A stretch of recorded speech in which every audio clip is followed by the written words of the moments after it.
Hello. Hi. How you doing, Elise? Haven't seen you in a while. How you doing? I know. I was like, wow, it feels like it's been so long. I know. I emailed you and then I was like, dang, I haven't seen you in a long time. I know. Just stuff going on. I guess there's things happening. I guess. Oh my gosh, I've been so busy. I know. Yeah. I haven't seen Mike in forever either. Hi, Mike. How are you? Good. Yeah, How are you guys doing on the?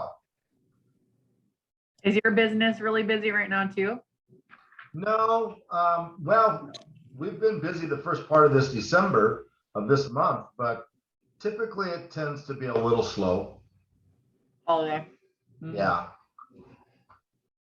How are things on the COVID front, Elise? In terms of cases, it's okay. I think it'll always be fine since I went through the surge this fall. I hope we never have that again. Vaccines though. Oh yeah. It's my public service announcement. Please don't get your booster at a pharmacy. They're just, Really? oh, they're dying. They're so understaffed at our pharmacies in town and it's slowing down people from being able to get their prescriptions timely. It's really hard. So where should people go? okay, let me tell you. Thank you. Wednesday, tomorrow will be at Sheridan High School. Wednesday will be at Edwards Elementary School. So boosters just walk in 6, come on down at Edwards. I'd be happy to do any city employee if you just let me know, Will. And then Tuesdays and Wednesdays at Providence Newburgh, we do them as well. So I can work with Will and Lacey and put something out, a number to call. We have a general number that people can call and we contract with the county and we can schedule anywhere. Okay. What time did you say again at Edwards? 2 to 6. 2 to 6. With we have all brands and also Pete's if anyone has Pete's. Okay. Awesome. My wife Alyssa had that experience trying to go to the pharmacy, and it was a challenge. Oh, I feel so bad every time I go to the pharmacy to pick up prescriptions. They're so understaffed right now. Yamhill County Public Health is also having Yeah. almost daily drive-throughs at the fairgrounds and at the public health building too. So, and they have all of them as well. So the whole family can get boosters, kids, everyone all at the same time. All right. Well, it looks like we're a tick or two past. So why don't we go ahead and get started? This is a city council work session for December 6, 2021. The meeting is now called to order. There's a Spanish version of the agenda online as well. And then if we could have a roll call, please, Sue. Mr. Mayor, first of all, Councilor Martinez Plancarte had emailed saying that she had another commitment this evening, so would not be able to attend. Councilor McBride. Here. Councilor Cofield. Councilor Yarnell Holloman. Here. Mayor Rogers. Here. Councilor Bacon. Here. Councilor Finley. Here.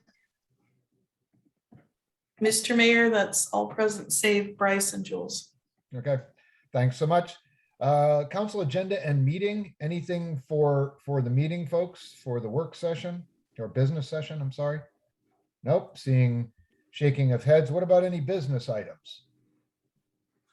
I do have one. At some time ago, we talked about creating a subcommittee to discuss SDCs. Should we like to pursue that? Yes. Yes. Same here. Do we have volunteers who might like to serve on that? Nice. Okay, so we got a bunch of people. So Mike, Denise, Rick, and Will. So okay, we'll come back to you with that. I think the thought was at the time to add some community members as well to flesh out the committee, and then we can go for there. Yep, that is a good. We'll dive deep into that one. That'll be good. Yep, deep dive into that. So that should be good. All right. I guess now, given that, any other business items, folks? Okay, seeing none, let's move on to item 5 on our agenda, the discussion of city manager recruitment. Will, do you want to lead us off on this or do you want me to? I'll just basically do a very brief remark and then leave it over to you, Rick. So obviously my role in this was limited in the sense that I was gathering information together.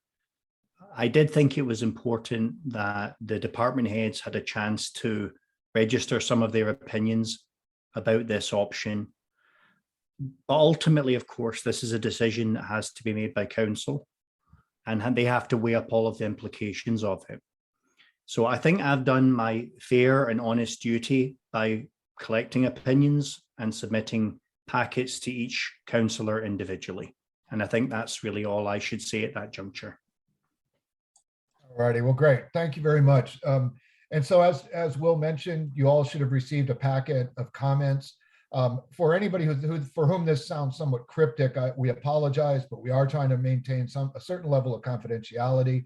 But in essence, it's a person who potentially is interested in returning to the city, potentially in the city manager position. So you all have seen the comments, and I think, or seen the comments from other staff members, department heads, as Will said, and just wanted to sort of get your thoughts on this subject. So again, as confidentiality, we'll try to keep the person's name out of this, although I've been assured that it will not, if anybody slips, it will not be the end of the world. So anyway, so anybody want to lead off on comments regarding this subject?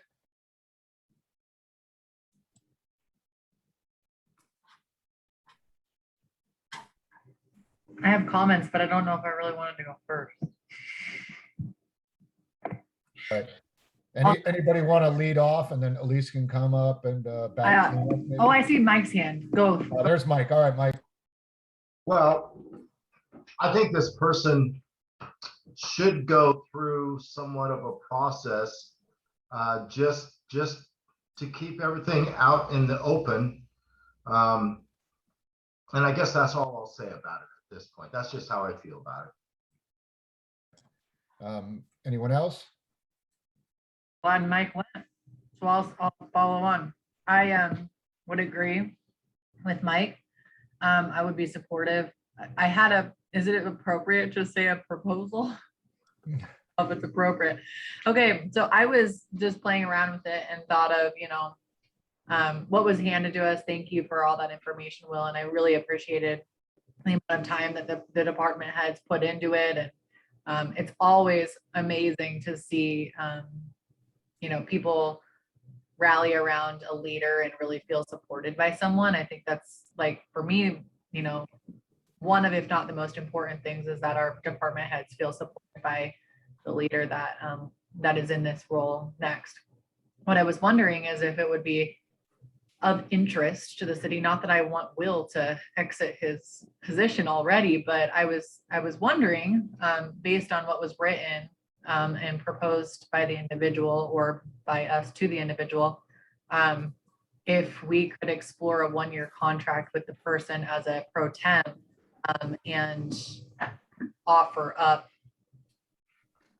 a yes to what has been asked in that agreement, given that that was actually one of the things listed. And I'll make a comment on that in just a second, but let's hear from Stephanie and then I'll get back to it. Stephanie, go ahead.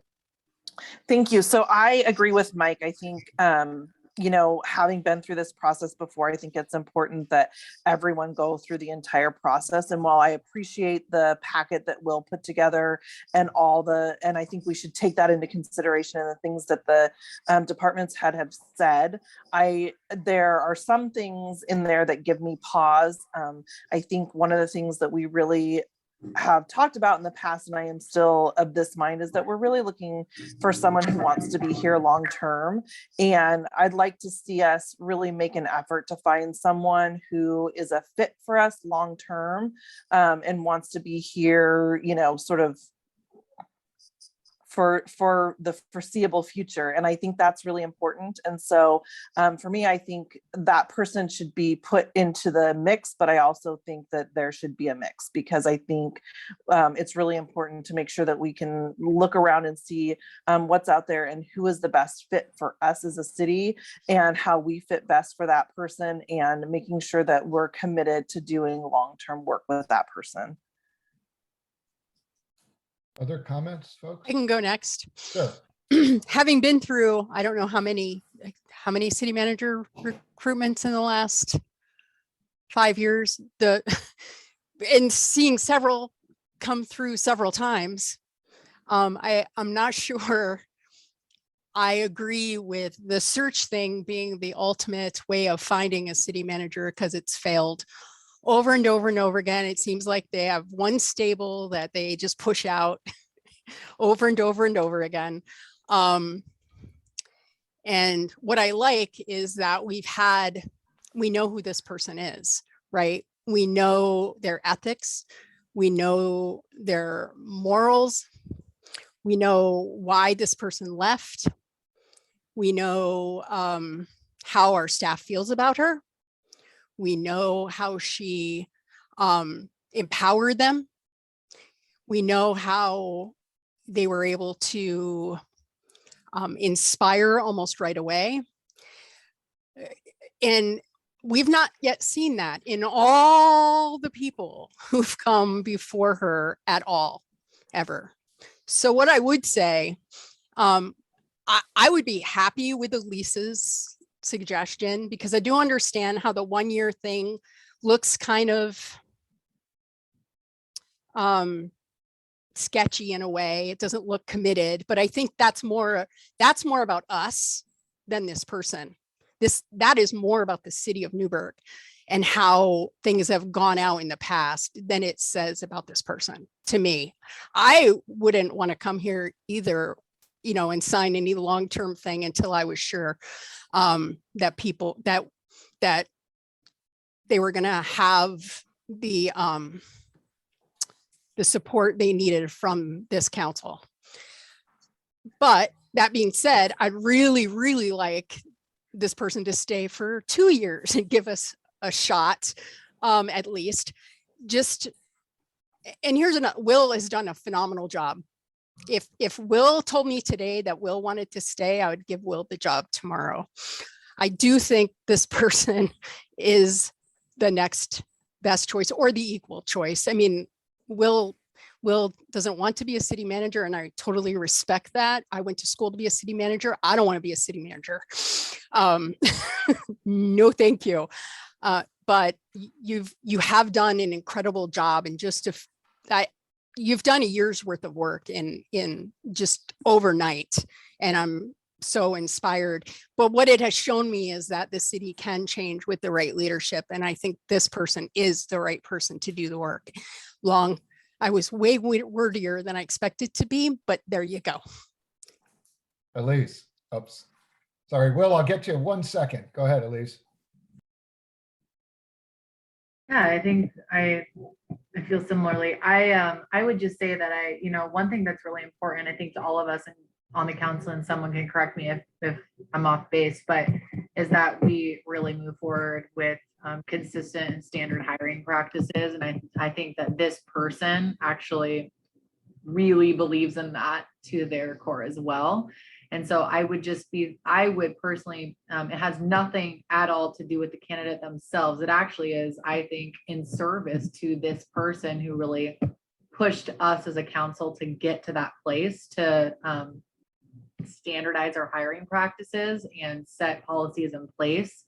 And it would be weird to me if we didn't follow a process for the person that's in charge of our city, knowing that this person is a big advocate to really have safe and true hiring practices. So that's the first thing.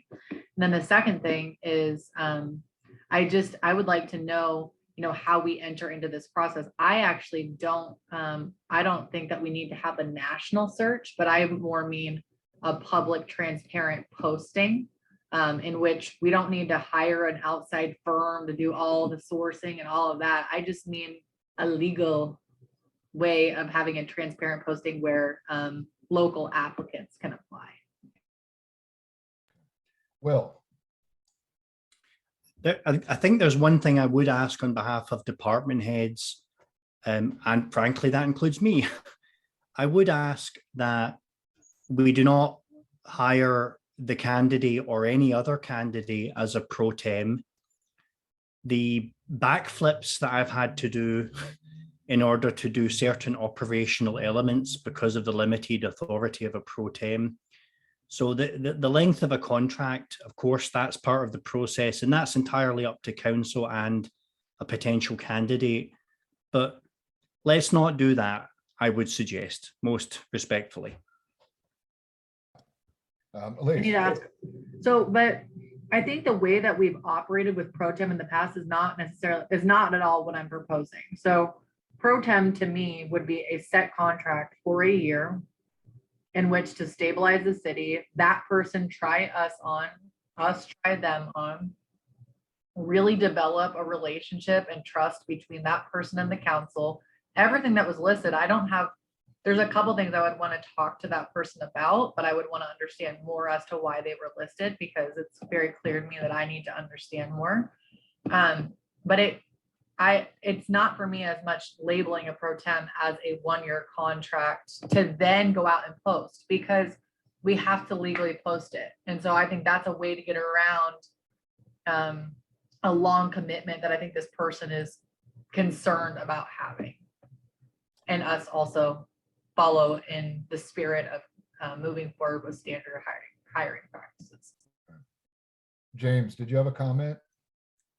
Just to add to the piece about the pro tem versus a fixed duration. So there's kind of two concepts here, right? Duration and authority, and they overlap a little bit in the charter, but they're still distinct. So Councilor Shahilam is correct that the council does have the authority and the power to appoint a city manager for an indefinite or a definite period of time.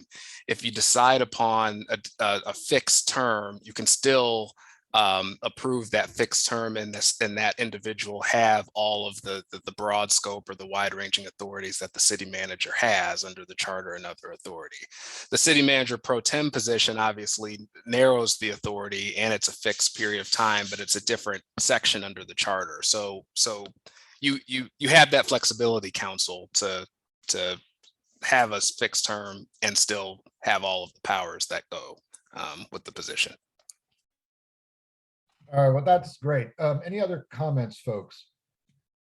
All right, so I've got probably a couple things. I too agree that hiring an interim at this point is probably not in our best interest. I think we've got an interim now who, as you all have said, has done a heck of a lot of work in 4 weeks. I too would love to see, Will's reluctance to continue on in the position in some form be eroded away over time. I don't know that that's going to necessarily happen, but so there's that. I also think on the notion of the hiring, I too agree that I don't think we can do it the same old this time around. I think we need to be really targeted. I think Will and I have talked about this a little bit, and James probably as well, to really target, go after, who we want, that kind of thing. Most likely, as Elise said, local, or certainly within the state, within the region. There's the other little nasty factor is money, right? And it's again, we had to pay severance, as we all know. And so I think Will was going to tell us a little bit more at some point about Fund 31, administrative services, which is where a vast majority of this salary would go. So, from a financial vantage point, from that, it may not be the worst thing to wait for a period of time. Again, providing Will is not ready to skedaddle immediately. So that's just another factor that I think we probably should consider in this as well. So, Will, did you have anything to add on that? Only in the sense of saying that, I will serve at the council's pleasure until the council has found an appropriate person to take the position.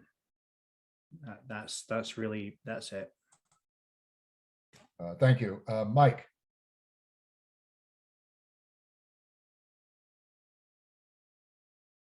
Oops, I think you're muted. There we go. Even though there's someone who's interested, I think we still need to have a meeting where we talk about with James what a contract might look like and what we're looking at as far as pay and that type of thing. Because I think that's important that we have a chance to voice our concerns, our opinions. I want to hear what James has to say and what that contract might look like, because he's made a comment, you know, that we need to do that. And so I want us to have something, I think, in place before we perhaps start going out there to advertising it. We need to really talk about what's that contract going to look like. Elise. Yeah, this is just a procedural question along the lines of what Mike just said. Is, I mean, what are our abilities to have this type of conversation with an individual? Would it have to be in an open session? I guess it doesn't really matter if it was open or closed, but how would we engage in that next step if the council is not deciding, but agreeing that it seems like a direction we would want to take? Go ahead, Jay. Sure. So good questions. Let me start here. If the council decided that you wanted to proceed with a particular or certain individual, of course, that decision on the appointment of that individual would need to happen in an open session. And you could deliberate on that. You could vote on that. You could also take comment from the public on that. As far as the contract is concerned, Councilor McBride's points about my desire to have that dialogue are spot on, and we definitely want to do that. The question becomes, I think there are certain, we can talk about a certain framework as far as what the contract would look like, and we could discuss that, for example, like in a work session or an open session. If the council is decided upon an individual and is ready to proceed and appoint that individual, then the negotiations, if you will, of that agreement or engaging that person can happen in an executive session in which we can discuss the details of that contract. All right, very good. Any other comments, folks? Well, one thing I did want to say is that rarely, I guess, in my experience, have I seen letters of support as were included in large part in the packet. I think that's tremendously impressive. I think the person who is discussed should be very proud of the feeling of her other people in the city. So I think for all of that, it's great. As I said before, I'm a little concerned with money, budgetary questions. Certainly, I'm concerned as well to make sure that this is completely transparent as it can be. And the other thing is, I do really want to see, and I like to know how we all can hear from department heads, from staff, to know what it is they'd really like to see in their next leader. I think we've done it, but we've done it through an outside consultant. I think it would be great for us to hear. Because frankly, yes, the community, it's been challenging on the community that we're having, sort of changes at the top, but it's really challenging to staff.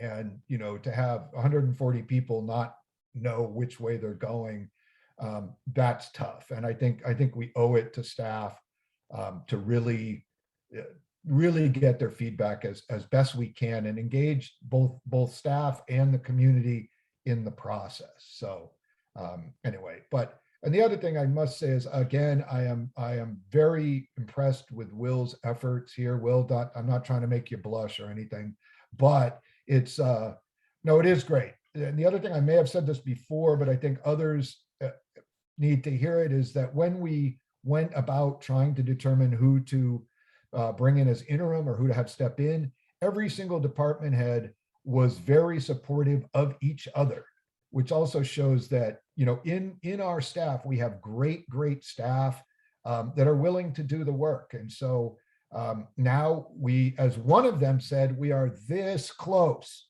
to being beyond it all, to really getting into really being where we should be. And that's from a high level staff person. I think that's pretty cool. So anyway, other comments? Did you have another comment, Elise?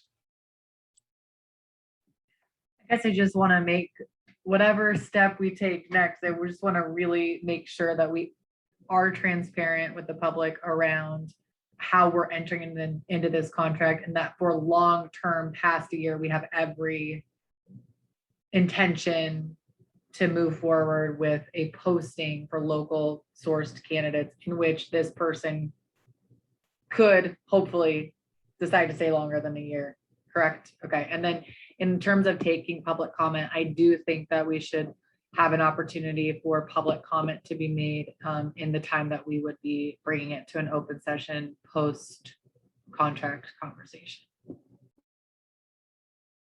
Let's do a check here to see where we are, because I think, so Elise, as I understand, you're proposing to try to have a dialogue with this person about a 1-year term. Is that what, am I understanding that? Yeah, correctly? I would be happy to even move it to the business section today and say to enter into a conversation with this person negotiating a 1-year contract under the charter, not pro tem of how we've all experienced it, but how James described, and for then the contract negotiations to happen during an executive session, in which that time the public could come back at the next meeting and have an opportunity to make comment. Comment on that subject, folks, on thoughts on that. Mike, go ahead. I would like, if we're going to offer a contract, or at least talk about it, I'd like to see a 2-year. I want a little more stability. But I want that contract with whoever is in that position. I want that contract to be somewhat favorable for the city if we get ourselves in a situation that we haven't thought of, that we need to get out of without costing us $1 bazillion. But, that's why we're saying a temporary contract though. Well, but I don't see, I think for somebody to come in and just sign a 1-year contract, I don't know if somebody's going to want to do that. I think anybody that wants this job wants somewhat of some stability in their life. I don't know. Maybe I'm way off. Maybe that's just the way it is out there, but I wouldn't want that. All right, Denise. I'm good with what Elise said. For this particular person. Anyone else? Other discussion, comment? I just want to be really clear that I do agree with Mike. Like I agree with what Mike is saying, that we need someone that is going to carry us through stability, have a transparent public posting process. This, I think, where I just want to make sure that Mike understands what I'm proposing, that this would be a 1-year stabilizing contract for then hopefully this person is going to be the one that intends to stay with us, but would inevitably have to apply for the posting when we do that at the end of the 1-year contract term. So we probably would post it 6 months into this person's contract, right? And that person may be like, okay, it's working great with council. I think the person's concern is more if they are a good fit with the council and that, you know, they have support moving forward with different things that this person wants to do, that I think we all are in supportive. But does that make more sense? I feel like I'm not explaining it well. Okay, so yeah, I kind of missed that. So okay, I understand more what you're saying there. Stephanie. You know, I can't support that. And I think the conversations that have been had around standardizing hiring practices, I think this veers wildly off of those conversations. And I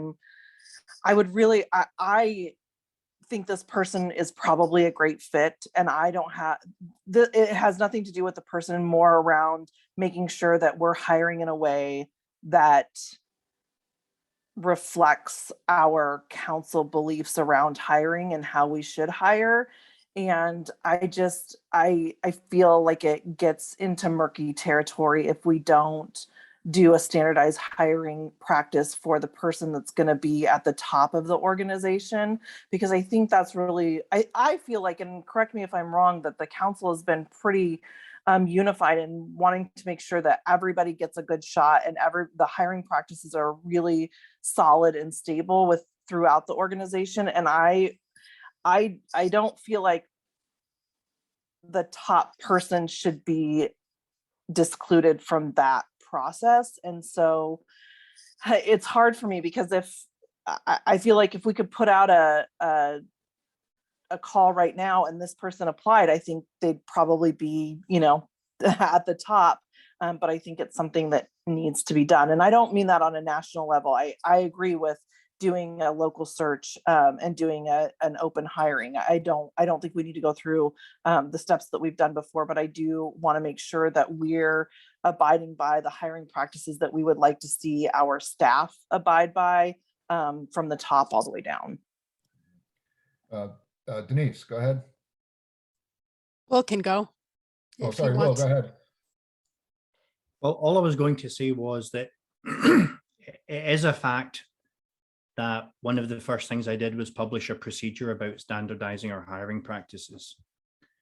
So, that's really, I mean, I'm in a very difficult position here. So I would say that is something that we have standardized, and all the recruitments that we do from now on are going to have that element. But, that's for you guys to consider. Okay. All right, Denise. I completely understand what Stephanie's saying. I think the disadvantage we have is time and money, right? So we know and risk, right? I think there's less risk with this. You could do the practice, you can, people look great on paper. We already know, right? We know what we're going to get. Our staff knows what they're going to get. I just think we need to move on. Will, bless his heart, has just been amazing. Can't even believe it. And he missed his calling. But we have someone who we know is going to do a great job. And if it's only for a year, it's a year more than we had before. And it will be, you're not going to find people who want to come here right now. So I feel fortunate that this person's willing to come back here. But the reason that this person's willing to come back here is because she saw, sorry, I did that again, the potential while she was here. And that is so important to me, that when you understand the potential and that it's not being used correctly, and you fight for it and lose and leave, and you come back, and how inspiring is that to your staff, knowing that this person had their back, understood their needs, listened to them when they spoke a language they could understand. They felt safe, they felt secure. That's important to me. And if I know I'm getting that in this world of 15 years of that never happening, I'd sign the contract tomorrow if it was up to me, because I've seen it not go this way before. We can get her in the door. It's like, we're like nothing. And it would be almost no change at all. Everyone would feel safe. I just really, we could put it out there and still, I'm not comfortable with another change just to change. I'd rather see stability, and this person's going to offer stability, even if it's just for a year. But if we behave well, it will probably be longer. Elise? Good conversation. I think that I'm not willing to budge on, I feel like we had a lot of lessons learned through this last round. And, I think that this person in particular, like I said, brought to our attention hiring practices and the importance of them and the lack thereof of policy. And so it would be extremely strange to make an exception for that person. I think that is irony at its core. So I do not think that that is what we should do, which is why I'm trying to propose this 1-year contract, pro tem with full decision-making power.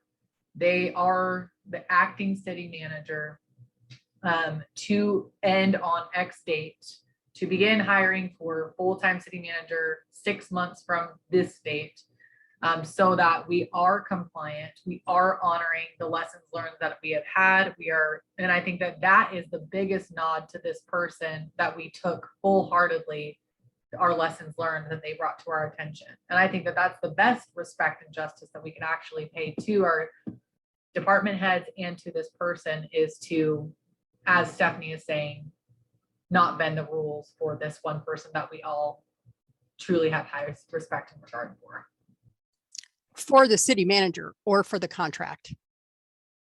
The initial contract right now, or No. for the city manager?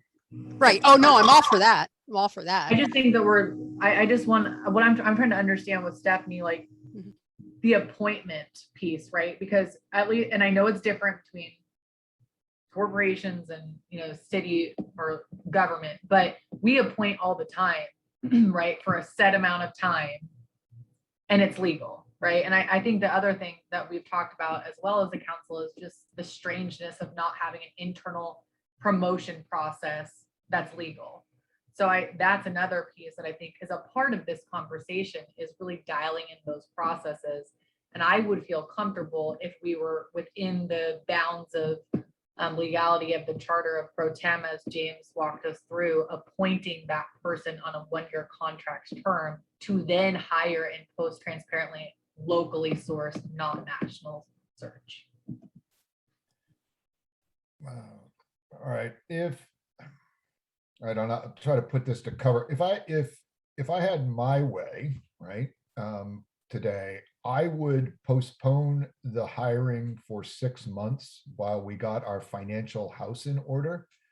I would really encourage Will to keep on the track that he's on now. I think he's resolving some things that need to be resolved and will actually benefit whoever comes in, whether that's this person or someone else.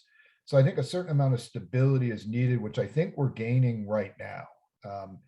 So I know there's a certain sense of urgency on the part of this person with their current position, but between, as Mike said, making sure we get the contract situation set up, that I don't want this to be in any way considered an interim, because I don't think that that's fair to the staff. I don't think that's fair to Will, to be honest with you.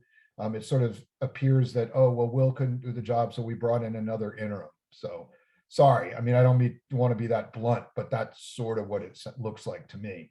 So, however, if in 6 months, say July 1st, we said, all right, this is the call for applications, I would be comfortable with that. Now, I know by saying that, we may not, this person may not still be available, right?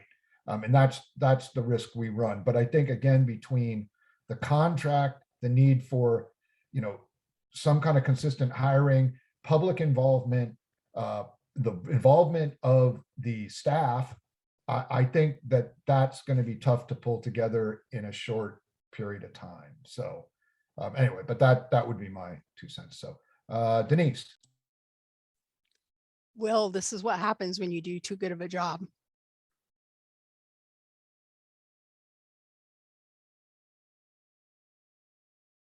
And honestly, to follow up on that, I'd love to see what Will could do in the next 6 months, to be honest with you. I know, Will, that's not exactly what you want to hear, but I really do. I think, again, I think we gotta see again where our strengths are, and from someone who knows what's going on, and not that this person doesn't as well, but again, the money comes to a question as well, folks. I mean, it is, we're still having to pay. So I think we need to keep that in mind as well. So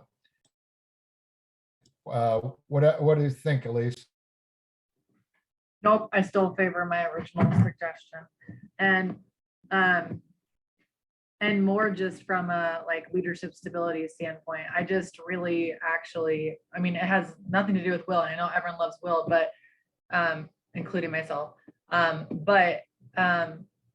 really feel like we all just got there kind of, and I don't want to just pull the carpet out and say, we'll wait 6 months. If I would actually prefer what I originally proposed, or posting the position right now and going through the process, and at least giving that person, that yes, we absolutely intend to move forward with the hiring of that position. The reason that I suggested the first option is because, in honor to what was laid out as that person's request for a contract, the only way to do that in a transparent and way that is in line with the hiring practices that we have moved forward with is to do that on a 1-year contract as an appointment. So I actually don't think that it's going to save us money in the long run to not appoint this person into the role. I feel like this person is a financially a good steward fiscally, and will take us to the other side, and the money will follow. And I guess that's just more the way that I would see that role fleshing out, especially with everything that we have going on with ARPA funding. Mike. So I would like to work as quickly as we can on a new contract. I think before we go and talk to anybody, we need to have that piece in place. And because I don't want to tell somebody, you've got the job, but we get the contract together and they look at it and go, no, I don't think so. And so I think we really need to get that piece in place right away. And then let's look at the next step. I mean, that would be my feelings about it. Other thoughts, folks? Go ahead, Denise. Well, I definitely agree that we need a new city manager contract. I won't doubt that, but I also still with the lease on this. And for Will, like I know Will has done a great job, and I know Will has actually probably had some fun being city manager, because he's really good at it. And I, love his projects and how he lays them out, and love everything about him. But for his well-being, and, we made him a promise, and it wasn't that we were gonna keep him here forever. We had no idea how good he was. So we made a promise blindly like that, because we're fools too. But I think we would do a disservice to everybody if we didn't jump on this opportunity, because it is the right opportunity. If Will had a reason for doing all that work and getting it to us. If he was not, if he didn't believe this was the right thing, he wouldn't have done all the work and inspired others to tell us how they felt too. Go ahead, Will. Go ahead, Will. So you'll find that no matter what I do in this life, it will be done with integrity, and even if I was chomping at the bit to be a city manager, I'd have done exactly the same thing and brought you this candidates packet, because it would be the right thing to do. Of course it would. You guys can deliberate it. Of course it would.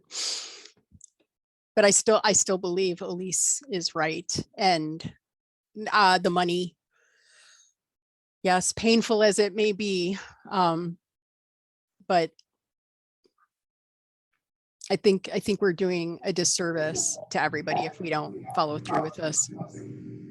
I agree. And I would just say that the money is a response to the contract we paid out, right? Like, it's not then be the responsibility of the staff to shoulder, and I just don't think that in principle is right. I totally get that it's painful, and it's a lot of money, and it was the contract terms that we knew when that decision was made.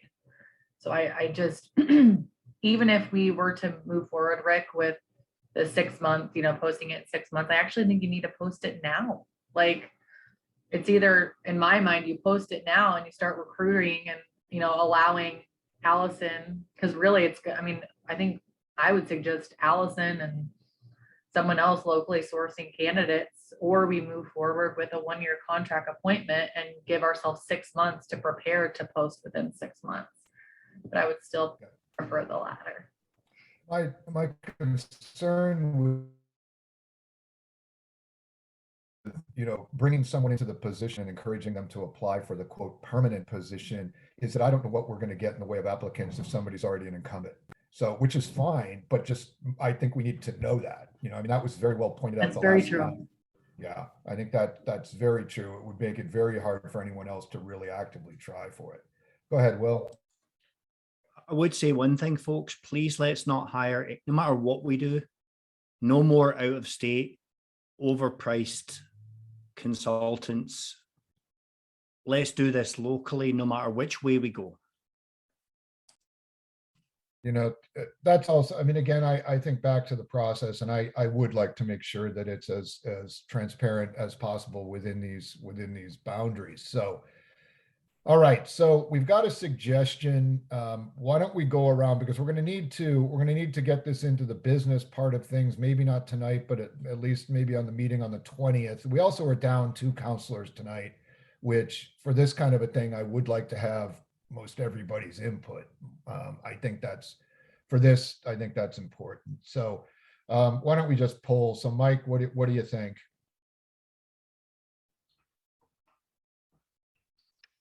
I guess as much as I would like to go through the process, I mean, I've been sitting here thinking about everything from a business point of view.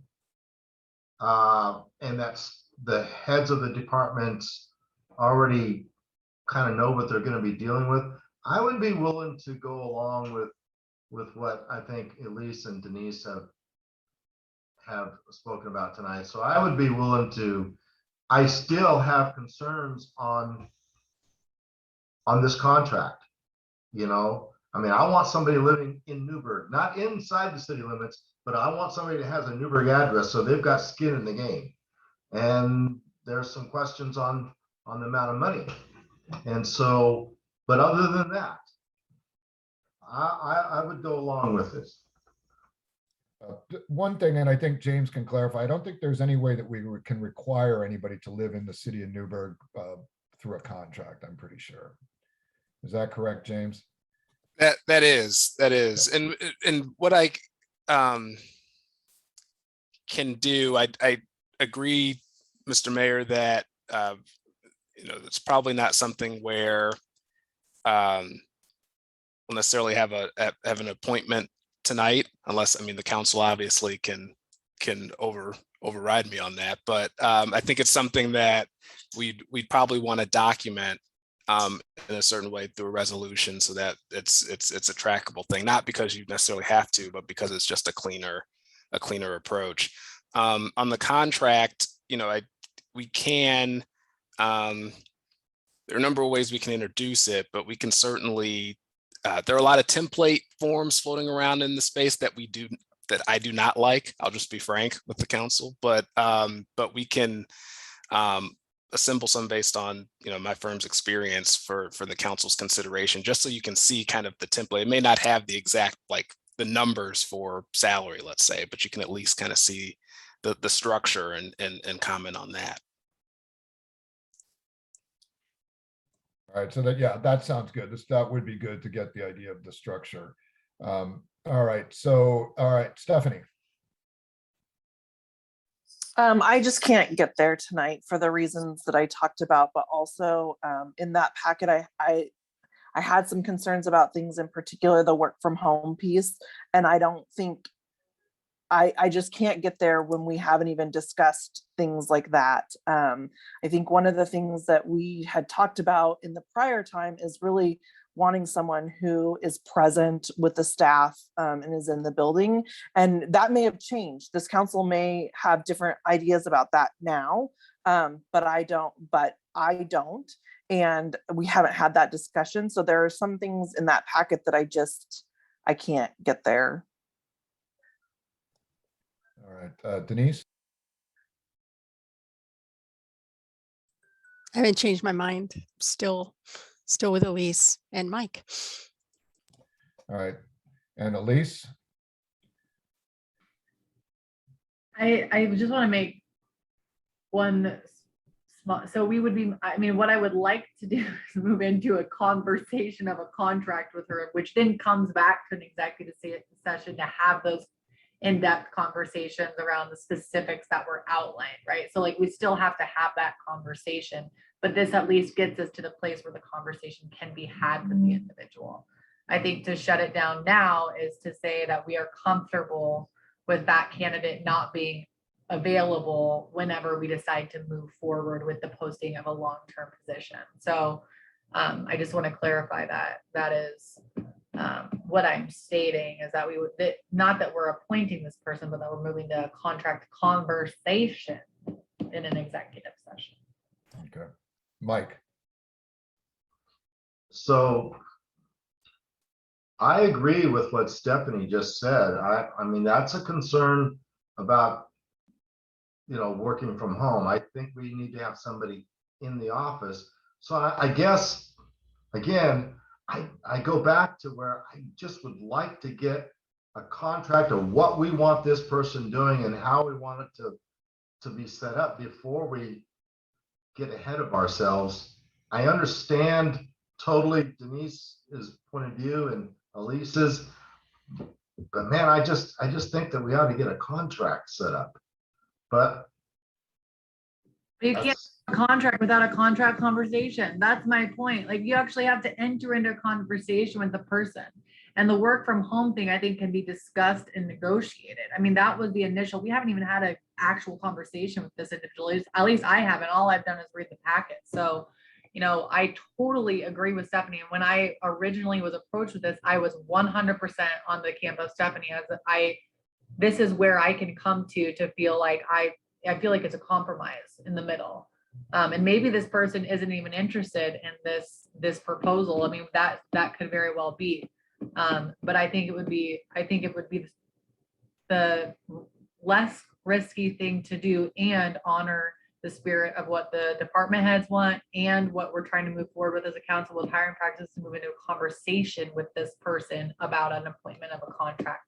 And then Mike, and you could ask all those questions and negotiate what you feel comfortable with. And that person may say no. And then we say no, right? So. Denise? I just want to point out, being present in a building is not presence necessarily.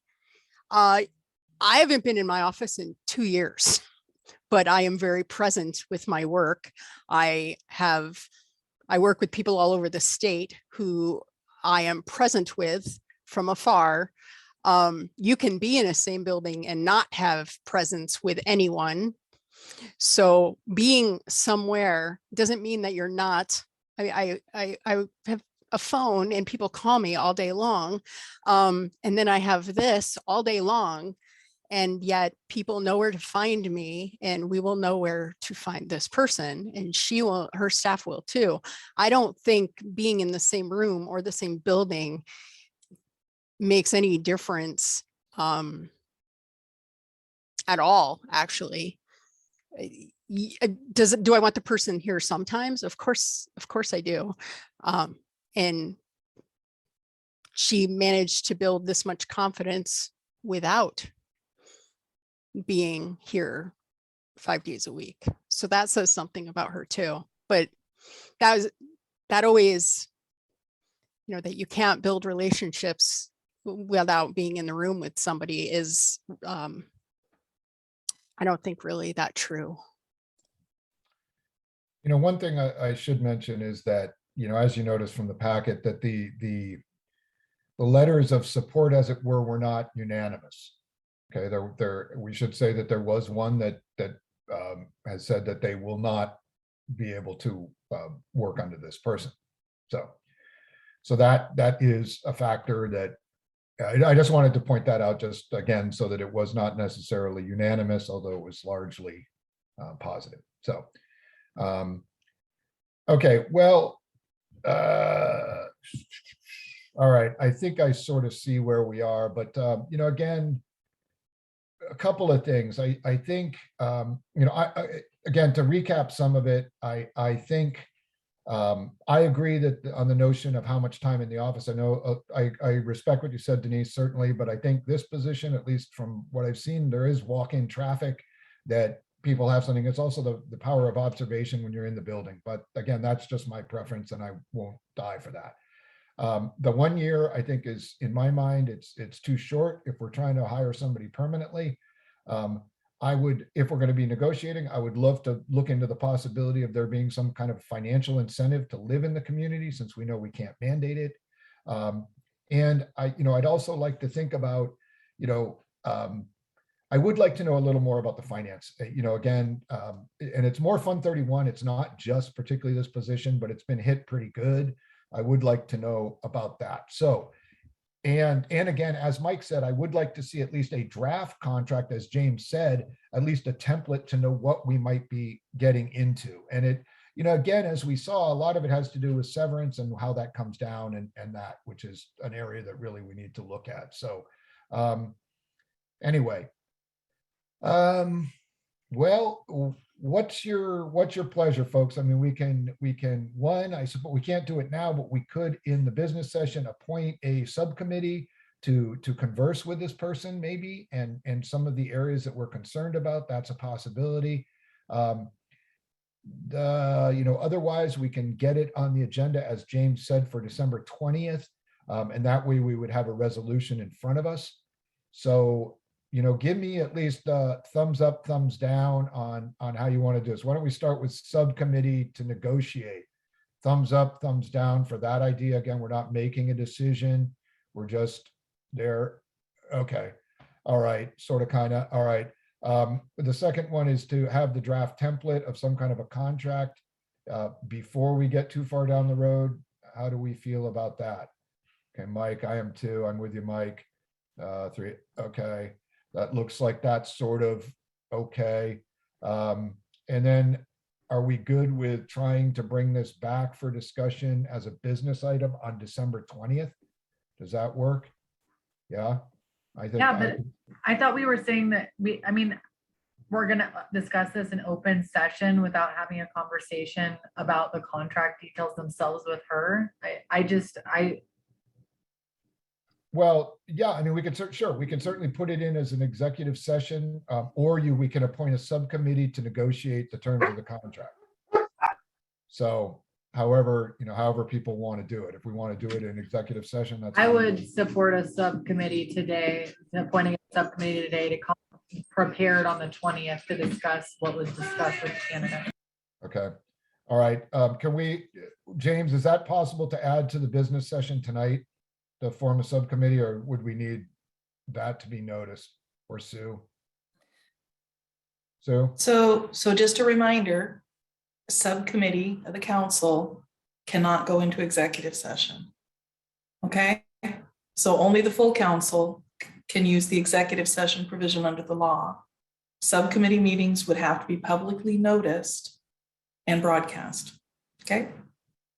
All right, thank you. Yeah, as far as what the subcommittee, I just want to make sure that I'm understanding what we'd want a subcommittee to do. Is this subcommittee, is this just building a kind of a contact with this particular individual, or would this subcommittee actually be responsible for the kind of advancement and negotiation of a contract, and then they would bring it to the full council? And we may not have this figured out yet. Maybe we need to, I know it's 6:59, so maybe, dare I say, maybe this is part of another conversation in a work session to hammer it out, because it's a big process. But I don't know. I'm afraid so. I know there's urgency, but I think we do need to really probably, discuss this in greater depth, I think, so anyway, any other thoughts? maybe Mr. Mayor, we can certainly, you and I can correspond on the agenda for our second December meeting, and will as well, and maybe having a bit of an outline, some answers to some of the council's questions, because they're good ones. The incentive piece on the address, the kind of layout of what a contract could look like here with with this individual or whoever the next person to serve as city manager may be. I know there were some questions about the finance components and the allocation of funds. We could come equipped with some answers there. Staff can come equipped with some answers there, and just lay out that process so that council's got more of a picture and more answers to direct us as far as how you want to proceed. Yeah, the other thing that I would add that too is that if we did want to go through a process, right, where we did establish at least a process that would be followed, whether that means I think we've mentioned it in the past, a town hall meeting with the community to get some kind of community input regarding this individual. I think that might buy us a little bit of time to actually get into a little more talk with the rest of staff. But that might also speak a little more to Stephanie's concern regarding the process, if we had a little time to discuss what that might look like. All right. I know that's not an answer really, but at least it's giving us items that need to be brought up. So does that sound like a reasonable approach to bring this back on the 20th? Anybody? Yeah. Head nods. Okay. All right. If that's okay with you, we will bring it back. Is that enough direction, James and Will and Sue? Does that make some semblance of sense? Yes, we can bring it back with James's help. I defer to the city manager pro tem and the city attorney. I am just the city recorder. Never say just. Are you kidding? Not All right. just. All right. I've certainly got some homework here based on the feedback Okay. from council, so I can do that. All right. And if that's okay, again, I know it's not a solution, and I know it's not a solution for the candidate either. So for that, I apologize. But again, as we've all said, we do need to have a process and procedure and go from there. All right. Anything else until we adjourn this meeting before we go into the business session? All right. Why don't we give you about 5 minutes and we'll be back at 7:07. So anybody who's there, we'll restart a little bit late. We'll be back at 7:07. All right. Good evening, everyone. This is the City Council business session for December 6, 2021. I'd like to call the meeting to order. There is an agenda in Spanish on our website, so please check that. And otherwise, a roll call, please, Sue. Mr. Mayor, a note for the record, Councilor Martinez Blancarte has a conflict tonight, so will not be at this evening's meeting. Councilor McBride. Here. Councilor Cofield. Councilor Yarnell Holloman. Here. Mayor Rogers. Here. Councilor Bacon. Here. Councilor Finley. Here. Mr. Mayor, that's the roll. All righty. Thanks so much. The Pledge of Allegiance, please, folks. See my flag. There it is back there. I pledge allegiance to the flag of the United States of America and to the republic for which it stands, one nation, under God, indivisible, with liberty and justice for all. All right. All right. City Manager Worthy, do you have a report for us this evening? Yes, so this is our first of the new types of reports. Good evening, Honourable Mayor Rogers and councillors. As you know, when I arrived 4 weeks ago, I put into place a new reporting format, which was endorsed by the city leadership. Tonight's report is the first result from this new system, and all departments have responded very quickly and provided the information that we need. Just to recap, the first council meeting will see important descriptions of current operations, while the second council meeting will see our statistical output. First, I'd like to give a quick summary of some of the most significant citywide initiatives launched since last council meeting. We've moved quickly to get our formal ARPA process and selection underway, and I'm delighted to announce that we've conducted a dry run of our ARPA digital voting system. We've refined the plan with the gracious support and feedback from Molly, the budget chair, and Katie, our finance manager.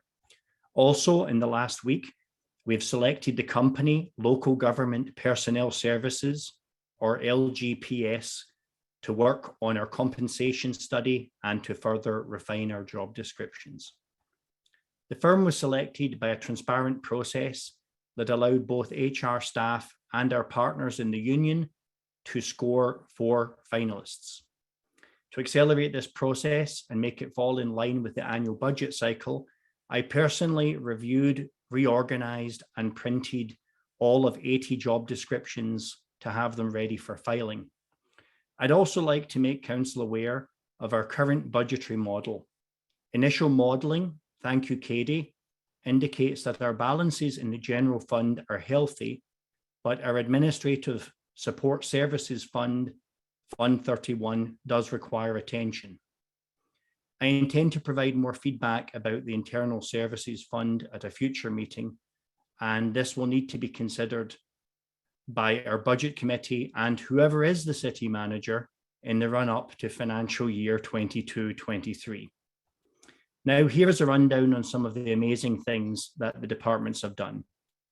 Forgive me, department heads, I know you have given me all the data I could possibly have asked for.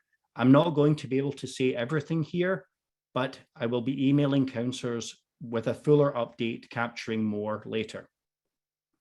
All 3 public works divisions have shifted rapidly into fall and winter operations, and maintenance activities are all up and running to combat wetter weather, windstorms, and the cold.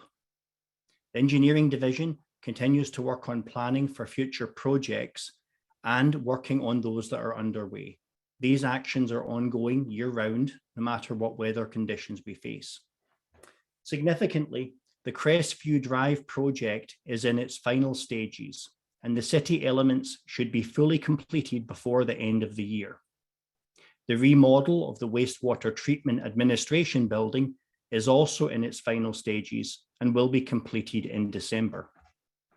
Delivery of steel frames and other elements working towards the construction of the sawdust bays at wastewater treatment plant will be completed by the end of the year. Now, I wanted to mention a project from last month where we have to give public work crew a lot of credit. This is the raising and the realignment of the Hess Creek sewer line and connected erosion stabilization. The project raised a manhole in the middle of what really amounts to a swamp and avoided the risk of a potential sewer discharge into the watershed. And at the end of this discussion element, I'm going to show some pictures of the work that they did in that swamp. Next, I'm very proud to tell you about the Oregon Peace Officers Association Awards received by several of our officers for outstanding and courageous service to our community. This occurred on November the 19th. A life-saving award for K9 Officer Pilon for an unresponsive infant intervention. The officer also won an award for a valorous response to a fire. A life-saving award was won by retired Sergeant Mark Cook for saving a hypothermic paddleboarder. A Valor Life-Saving Award was awarded to Officer Wheatley for saving a drowning person, Dispatcher Van Dyke for the involvement in the apartment fire, Officer Rapie for the apartment fire, Sergeant Junkin for the apartment fire, and Officer Dickerson and Officer Holstad also for the apartment fire. In addition, police detectives worked with the FBI to arrest a former resident of Newburgh who repeatedly called in bomb threats to the 9/11 Centre, targeting Providence and our schools. The subject was arrested in St. Louis. This ended a stressful series of events that could impact school or hospital operations and provided parents and medical staff with a greater sense of safety. Our community engagement staff has assisted departments in creating engaging materials, including a survey for businesses to work on their ARPA fund requests. In addition, they also officially launched a translation service called Linguava, which gives departments access to document translation, as well as on-demand video and phone translation. What I'd like to mention about this most significantly is it's not just in Spanish, but it also allows the translation of up to 200 different languages. This can improve our customer service options and, of course, inclusivity. The planning division is reviewing 3 Newburgh School District designs for Shahilam Valley Middle School, Antonia Crater Middle School, and Catalyst High School. And I was heartened that the planning division received word from the Department of Land Conservation and Development that we had been awarded a $50,000 grant to conduct a code audit for clear and objective standards to comply with state law. Significantly, final plats were approved for Crestview Crossing Phase 1 and Riverlands subdivisions. All of this is keeping us extremely busy in planning, but we are starting to get back to full staffing, and that will really help with the workload. In the economic health arena, we have re-engaged with partner organizations and events like the Chamber Commerce Greeters event, the Oregon Economic Development Association Fall Conference. And significantly, we're moving forward in the near future with a simplified ARPA application form that can be accessed by small business applicants. And this will be rolling out in January. As I referenced earlier in finance, during the month of November, we've been working on a new financial model that will better predict ending fund balances and see which funds are overstaffed or potentially overexpended. The new model will be a helpful tool for building next year's budget, as well as for estimating the current fiscal year's remaining budget. I'd like to publicly congratulate Katie for the speed with which she moved to create this baseline. The IT department dealt with a major networking event. This involved the Newburgh Public Library and occurred this month. Winds and rainstorms left the radio equipment unusable. IT moved rapidly into action to try to reset the radio transmitter, but the connection remained unstable. An emergency purchase order was cut for an underground fiber connection, and a bore was developed 17 feet below grade, and this involved 4 different departments working together.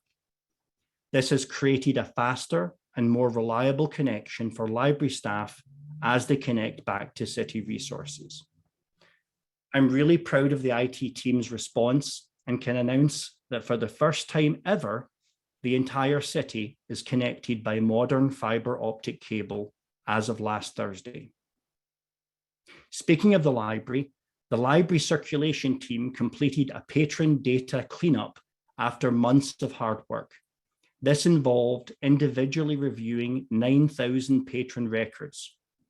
With this completed, the database no longer includes inactive or duplicate patrons and gives the library an accurate picture of how many users we really have. And the number is quite surprising. We have 11,822 active users in the library, which means that half of all residents actively use the library, demonstrating their wisdom and their commitment to lifelong learning. The children's staff finished reorganizing the picture books by theme. This meant handling and recataloguing over 10,000 books.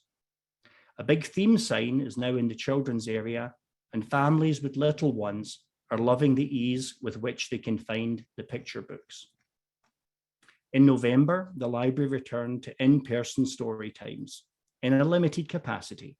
And each week, we have more families who are finding out about story time, and we're really thrilled to see the youngest community members in person again. For now, we're still continuing with online story times also. On November 20th, Cozy Reading started for all ages. And this year we've added a search and find activity, allowing people to search the library for Penguin, our Cozy Reading mascot. The program will keep families reading over the holidays and winter break. Human Resources has been very busy confirming each benefit enrollment for 2022. The team also stayed abreast of the ever-changing vaccination mandates and court proceedings with great help from our legal advisors at Miller Nash. They worked with engineering and our police department on recruitment plans for these many vacancies. At my direction, HR has begun a concentrated reorganization to digitize and codify all of our personnel records with the assistance of police and library administrative staff. The operation is still underway, but it shows what we can do when we pull together as one team. The personnel record enhancements are fundamental to the upcoming classification and compensation study. This information is valuable for recruiting, budgeting, remaining compliant with new laws, and retaining our quality personnel for the long term. Sue, can you advance to the next slide, please? So I thought I would just throw you a few pictures that the department head sent me. This is the one of the Hess Creek swamp, which the staff had to wade across in order to do their work. Next slide, please. And here you can see a highly motivated public works staff member getting into the swamp so as to raise the manhole above grade. Next slide, please. Now, we were very lucky that the Children's Craft Fair happened to synchronize with our tree lighting event. And luckier yet, that Mrs. Claus happens to be a fluent Spanish speaker, and so was able to deploy these skills at the tree lighting as well as at the craft fair. Next slide, please. And I just wanted to also show you this. This is one of our first successful penguin hunters taking part in Cozy Reading 2021. Thank you for showing those slides, Sue. I know that was a lot to cover. I'm a little out of breath myself, but that's not a tenth of what everybody sent me, and I will forward the other information to you. Do you guys have any questions at this time about any of the information that I've presented? No, one thing I just want to say is to thank everyone for their involvement with the tree lighting. It took a village, a lot of people from the city and from Rotary and TVF&R and Public Works and everybody. So thank you all. And of course, Santa, Mrs. Claus, and Elf Page. So thank you to them as well. So anyway, all right, anything else for Will? All righty, thank you, Will. Let's move on to item 5A. This is a council appointment. Looking for the appointment of Dr. Luke Neff from the school district to the Urban Renewal Citizens Advisory Committee. So if I could get a motion to that effect, that would be great. I can do that. So, Oh, go ahead. Mayor, I'd like to make a motion that we accept your appointment of Luke Neff, one new member to the Ad-Hoc Urban Renewal Citizens Advisory Committee as listed below for the term beginning December 6th, 2021 and ending April 30th, 2022. Dr. Luke Neff is the Director of Instructional Technology for the Newburgh School District. Okay. And do I have a second. Thank you, Stephanie. So it's been moved and seconded. Any further discussion? All in favor signify by raising your hands. All righty, passes unanimously. Thank you, folks. All right, let's go on to public comments. I have a written public comment that I'd like to share with you all. This is from Molly Codina. If I can find it, I will read it. Okay, here it is. I think that it would be really beneficial to the community of Newburgh if we get someone to make the empty store next to Safeway an indoor putt-putt golfing center and make it glow-in-the-dark black light theme, just like the old Safari Sam's mini golf course. I think it would be something super fun and uplifting under the circumstances lately, and it could also open up great job opportunities for Newburgh High School students and any other community members. So that is a suggestion from Molly Codina. And Molly, a lot of us are looking at that building there, what used to be the Rite Aid, and we have a lot of thoughts. And now we will put golf in there as well. So thank you for that. All right, Susan, and I think I've got a couple of other people signed up for public comment this evening. I don't know if they're on. I had two, I'm only seeing one, so I'm gonna promote Shannon Eoff first. And then if the other person is on the attendee side, if you could put up the raise hand, then I can tell, because I'm not seeing the name that registered. Okay. But I'm gonna go ahead and promote Shannon and start and put the clock up. Okay, thank you.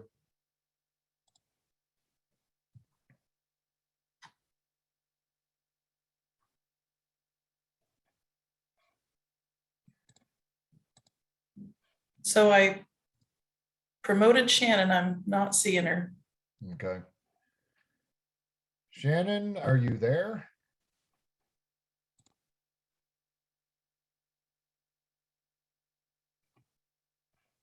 Oh, there she is. All right. Sorry about that. Hey, no worry. Good evening. Good evening, Shannon. Good evening. All righty. You have 5 minutes of public comment. Okay, my name is Shannon Eoff. This public comment is in response to another citizen who spoke during the city council meeting in early November. Part of the assertions floating around on the internet, particularly a website referenced by the public commenter, is that there are large conspiracies operating locally. The website referenced many individuals by name and had a spreadsheet listing every member of 2 Facebook groups, currently 1,300 on Progressive Yamhill and 700 on Newburgh Equity and Education. Public info culled from personal Facebook pages and contained ramblings about huge conspiracies. I'm a member of both of these groups and have yet to be informed of any conspiracy. The online public spreadsheet contained info as to who is connected via friend, marriage, or family.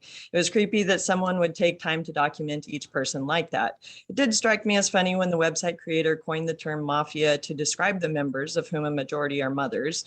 Maybe a shock and awe tactic to pull in readers from the national politics reactionary crowd, but to be labeled that way was humorous to me, local tabloid style. I'm a member of these private Facebook groups because I deeply care about our community and individuals, and the others in the group seem to share my sentiments. I enjoy working with others to solve problems instead of complaining about what is wrong from the sidelines. No one can solve every systemic problem, but our best is all we can do. The public commenter requested some on this council to resign because they are members of these groups. I would ask those members not to resign because we need your caring hearts in this important place of leadership. City council takes an enormous amount of time, and some of you have young children who will draw from your leadership skills and examples as they grow into future leaders. Sorry. The public commenter mentioned a woman in our community by name, referencing a comment she made on a group post suggesting the school board adopt critical race theory, CRT, as a way to define racism. The post was from 2020 and a discussion on how a school board director was upset about the school district adopting the Every Child Belongs resolution originally adopted at the state level, asserting that there is no problem with racism here and it was going overboard, my summation. Once I heard her name mentioned, I did what community members do. I messaged her and asked to meet. I made a new friend. We met at a local coffee shop and shared stories about our family's adopted children and life. She found the comment reference because she didn't remember it. She only first heard about CRT then and didn't really understand it. Same as myself, we both learned later that it is a college master's level theory which deep dives into how racism may show up within systems and institutions. Her point was that the school board should adopt some definition of racism since it was not yet officially defined. That group has not pushed for the school board to adopt CRT, and that was one of many suggestions on the post. When I adopted 2 Black children, I suddenly realized just how white is Newburgh. Before I looked at the world through their eyes and protected them as a mother, I did not realize how racism is embedded within how we function as a society. Non-white people who express experiences of traumatic racist incidents or current systems should not be told by white people that their experiences are invalid or did not happen. There's a term for this called gaslighting. As to the public commenter's opinion that CRT seeks to divide and discriminate, and I cannot say if he's correct since I haven't studied it, that is irrelevant to Newburgh because CRT is not used within our public school system. I would rather we deal with real issues at hand. Our school district is very disrupted currently, and we are in an urgent situation needing immediate remedy. The public commenter had issues with diversity, equity, and inclusion work, or DEI, calling it a Trojan horse where individualism, rationality, and hard work are deemed racist. To clarify, there are some examples of DEI at work. Kids with learning disabilities can have special education classes. My Haitian kids took English language learning classes. Sign language includes deaf children. Blind children use Braille to read. Spanish included on children's take-home materials for non-English speaking parents. These are people's unique traits that are acknowledged and allotted more resources so we all have a more even playing field. Anti-racism is not always politically correct in itself. In fact, sometimes it is politically incorrect. We all need to allow respect for each other's humanity in this process. There are extremist views on the left and right.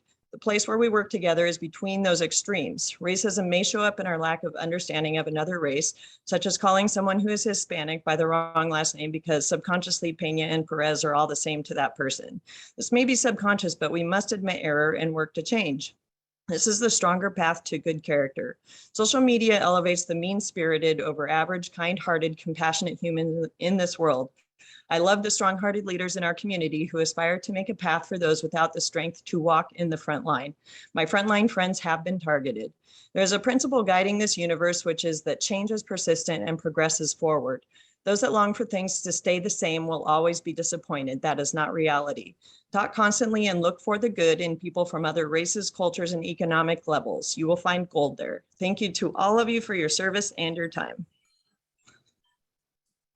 All right, thank you, Shannon, for your comments and for your timeliness in your comments. So in terms of the 5 minutes, you hit it on the nail. So there you go. Thank you.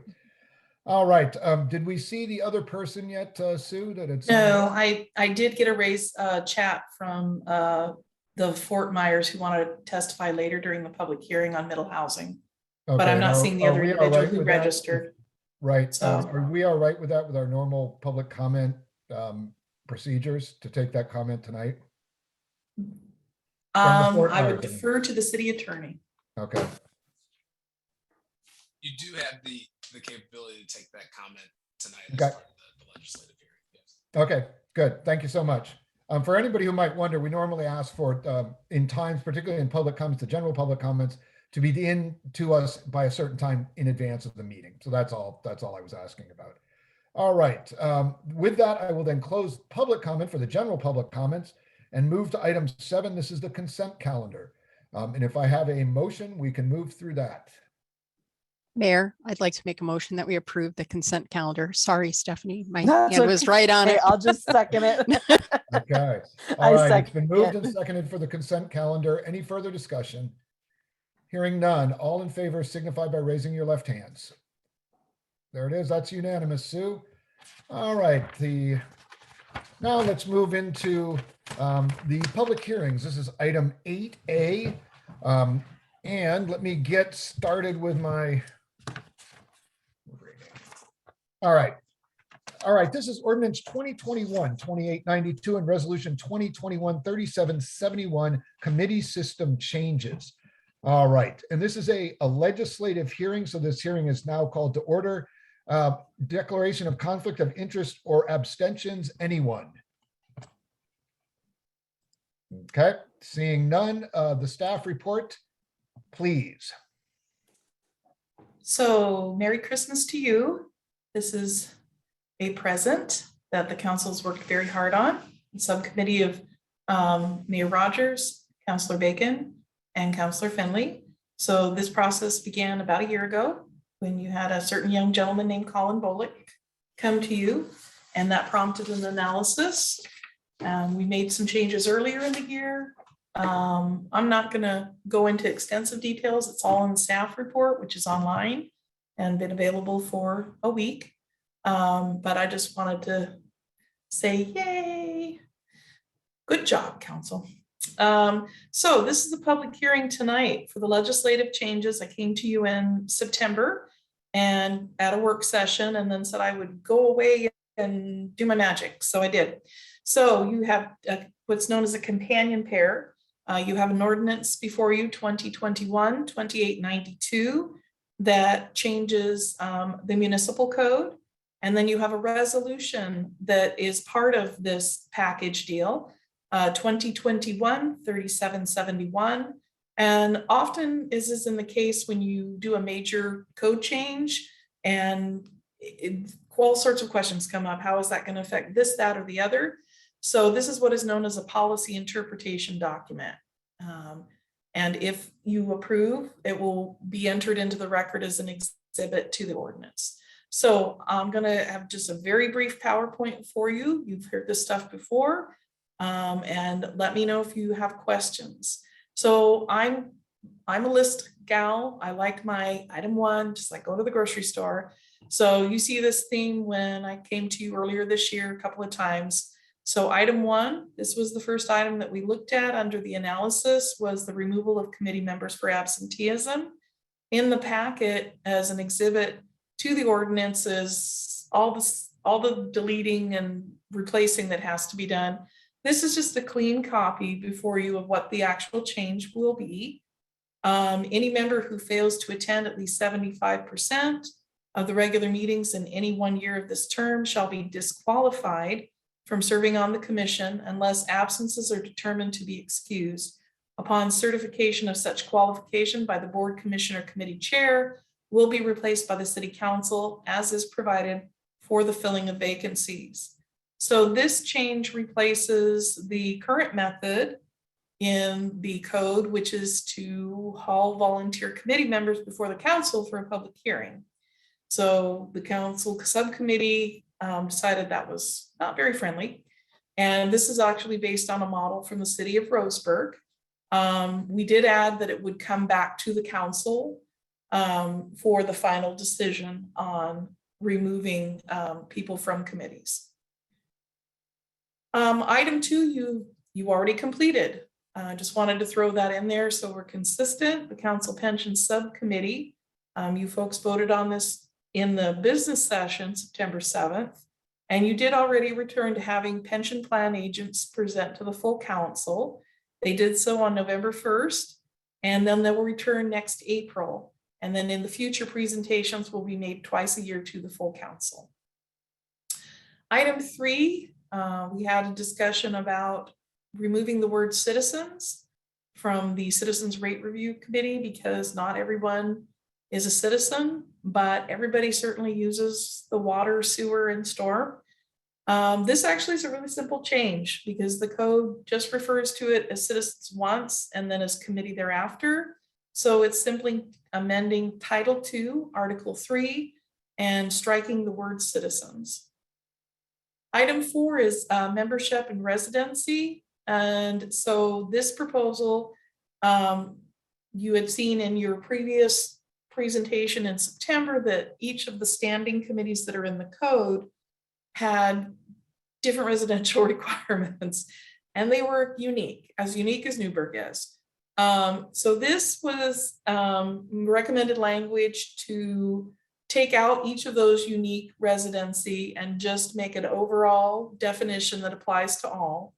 And this would amend the title 2.15.050 by adding a section E, and section E would be membership definitions, where all members shall be residents of the city of Newburgh, except one seat may be for individuals who reside within the city's urban growth boundary.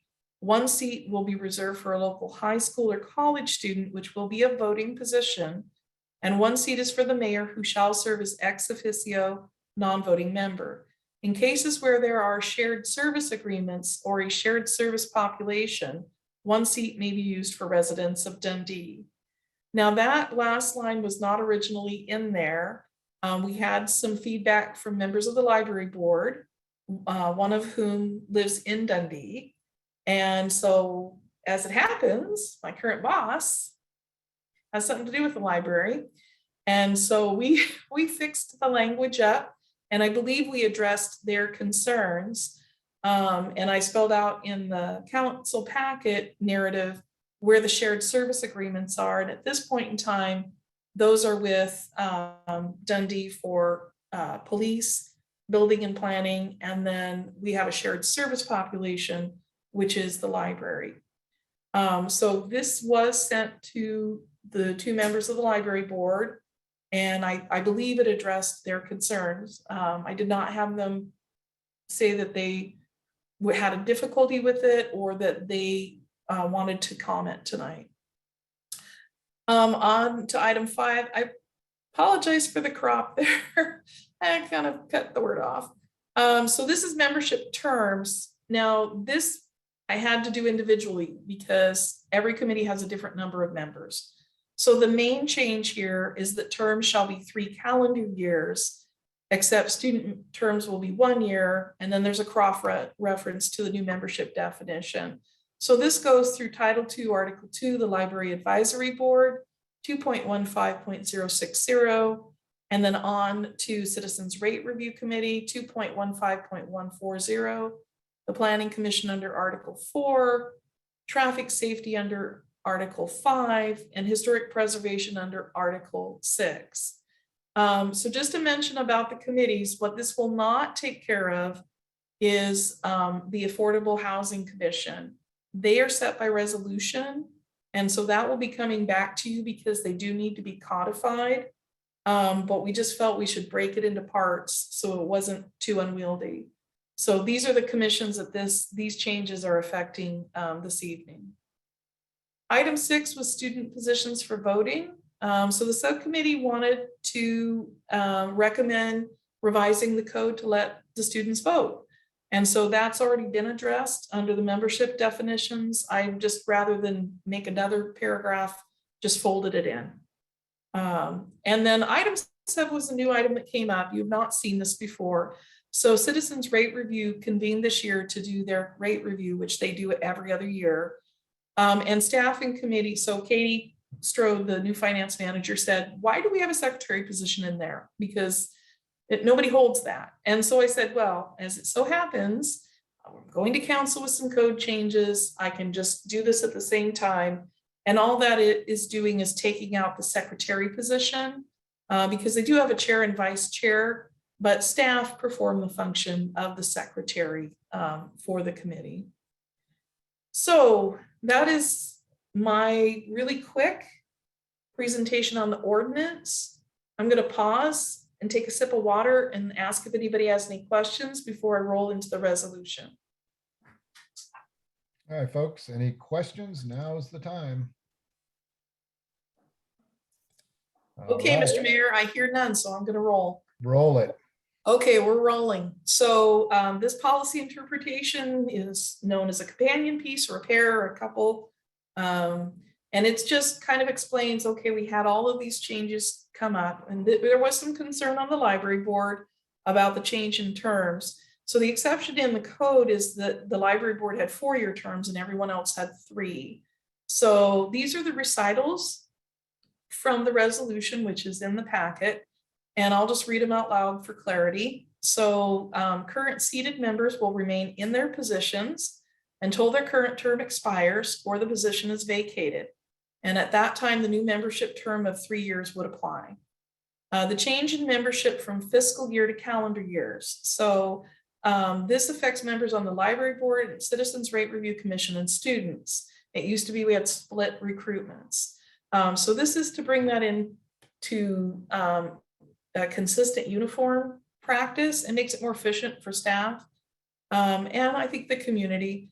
And so in order to address that, imbalance, it's recommended that 6 months be added to current terms so positions will expire in December instead of June. Changes for the resolution would be in effect upon the ordinance taking effect. This is just a calendar detail. Ordinances generally take 30 days to take effect and resolutions generally take effect the day after the meeting. And so this is just making those match so that they would go into effect at the same time. The previous administrative practice of asking seated members if they wish to be reappointed will be replaced by having all open positions require applications at the end of each term. And then I just had a note in here that while we did discuss term limits at the subcommittee and council level, there was no consensus reached. Therefore, this policy document makes no recommendation on term limits. And Mr. Mayor, that is my presentation. All right. So I assume your recommendation is to pass both the ordinance and the resolution. So a little bit about process. Yes. It is a public hearing. I do not have anyone registered. Carrie, and now I'm going to screw up her name. She changed her name. It was DISO. Delisa, Anyway, yeah. Carrie, who was on the library board. Where's my boss? Every DISO. Oh, it is DISO. Okay, sorry. She used to be a different last name. Anyway, she was the only one who submitted written public comment. That was in your packet. I did send her the RCA when I sent it out to the subcommittee 2 weeks ago. And I do not have anyone signed up this evening to speak on this item. Okay, with that, you have the comment in your packet. I will therefore open and close public comment. And now the recommendations of staff, and actually procedurally, if you want us to do these separately, ordinance and resolution separately. So by the title vote needs only to and all happen that. separately, but then we join them together forevermore. Because the resolution will be an exhibit to the ordinance. Actually, I just went back and kind of looked at what Terry Marr used to do and went, okay, I can copy. Thank you, Terry. But you would need to vote first. Of course, if you don't want to hold this over for a second reading, you would need to waive the second reading on the ordinance, Right. then vote on the ordinance, and then vote on the resolution separately. And title only. I believe James would really prefer. He'd really prefer that, Do I it am for sure, if we did that. title. All right. Okay, so. Much appreciated. Yeah. Yes. All right. All right. Do we have a motion, folks? There. Yes, I move that we waive the second reading and adopt ordinance 2021-2892, read by title only. Second. And a second from Mike. All right, so this is just to waive the second reading, correct? All right, all in favor signify by raising your left hands or right hands, whichever. That's unanimous. All right, and now for the ordinance itself. I move that we adopt ordinance 2021-2892, read by title only. Do we have a second? Second. James, did you have a comment? That was not a second. That was a offer to read the title when called upon, Mr. Mayor. All right. I All second right. it, however. Yes, That's we have a true. motion and a second. All right. Yes. All right. All right. Any further discussion? All right, James, is that you for read by title only? I will take that cue. Thank you, Mr. Thank Mayor. you. In front of the council for adoption is ordinance number 2021-2892, an ordinance changing Title II of the Newburgh Municipal Code and amending committee system structure. Any further discussion? Do you want a voice vote, Sue? Yep, it's an ordinance, needs to be roll call. Let's do it. Sorry, putting my city recorder hat back on. Councillor McBride, Yes. Councillor Urinell Holloman. Yes. Mayor Rogers, Yes. Councillor Bacon, Yes. Councillor Finley. Yes. Mr. Mayor, 5 yes, 0 no, 2 absent. All righty. Awesome. Thank you so much, Sue. Thank you for all your work on that. And Denise and Stephanie as well. Thank you for all your work on that. Yeah, thank you. Appreciate it. You need to vote on the resolution now. Oh, So it sorry, can be yes, the joined to the resolution. ordinance forevermore. The resolution. All right. We'll take a motion on the resolution, folks. Mr. Mayor, I move that we approve resolution 2021-3771. Second. And a second. Any further discussion? All right, all in favor signify by raising your left hands. Then we can do that, right, Sue? No voice vote needed. Yes, it's a resolution. Thank you very much. All right, then that passes. And again, I get to say thank you again to Sue and Stephanie and Denise and all who were involved with this particular project. So thank you. There we go. Next. Merry Christmas. There's your gift. Thank you. We greatly appreciate it. All right, next we've got ordinance 2021-2890, an ordinance annexing 187.76 acres of 10 parcels. Now, I will warn you, this is a quasi-judicial land use public hearing, so not one that we see all the time. So here we go. And I think for this, do we have Mr. Rux? Is he presenting this one? Mr. Rux is presenting. Okay. I'm sorry, I'm juggling PowerPoints. Yeah. Okay, there we go. Okay.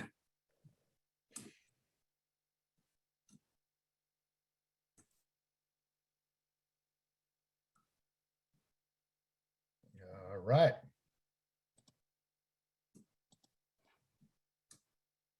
Now, we just need Mr. Rux. Not sure. Hang on just a sec. Sure. He may have gone back over to the other side. Yes, There sorry. we go. Yep. No But worries. once I share the screen, then it blocks out everything else. So.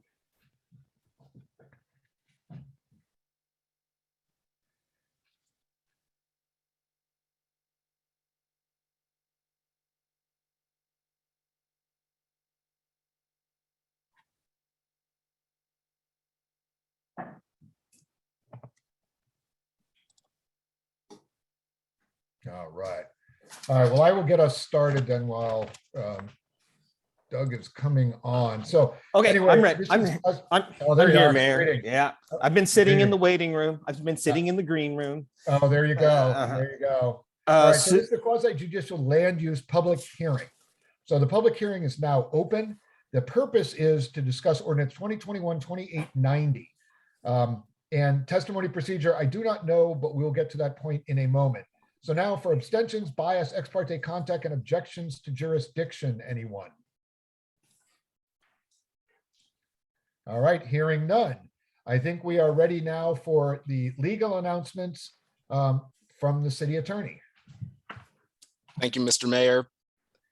Certain announcements are required before the commencement of a quasi-judicial land use hearing. This hearing deals with the annexation and change in zoning designation of 187.76 acres, consisting of properties located within the Newburgh urban growth boundary and adjacent to the Newburgh city limits. The announcement required by the Oregon Revised Statutes, ORS 197.763, is as follows. 1. The applicable substantive criteria for the decision are listed in the staff report under Exhibit B to ordinance number 2021-2890, which is attached to the council agenda. 2, testimony, arguments, and evidence must be directed toward the criteria described above or other criteria in the plan or land use regulation that you believe applies to this decision. 3, failure to raise an issue accompanied by statements of evidence sufficient to afford the decision maker and the parties an opportunity to respond to the issue precludes appeal to the Land Use Board of Appeals based on that issue.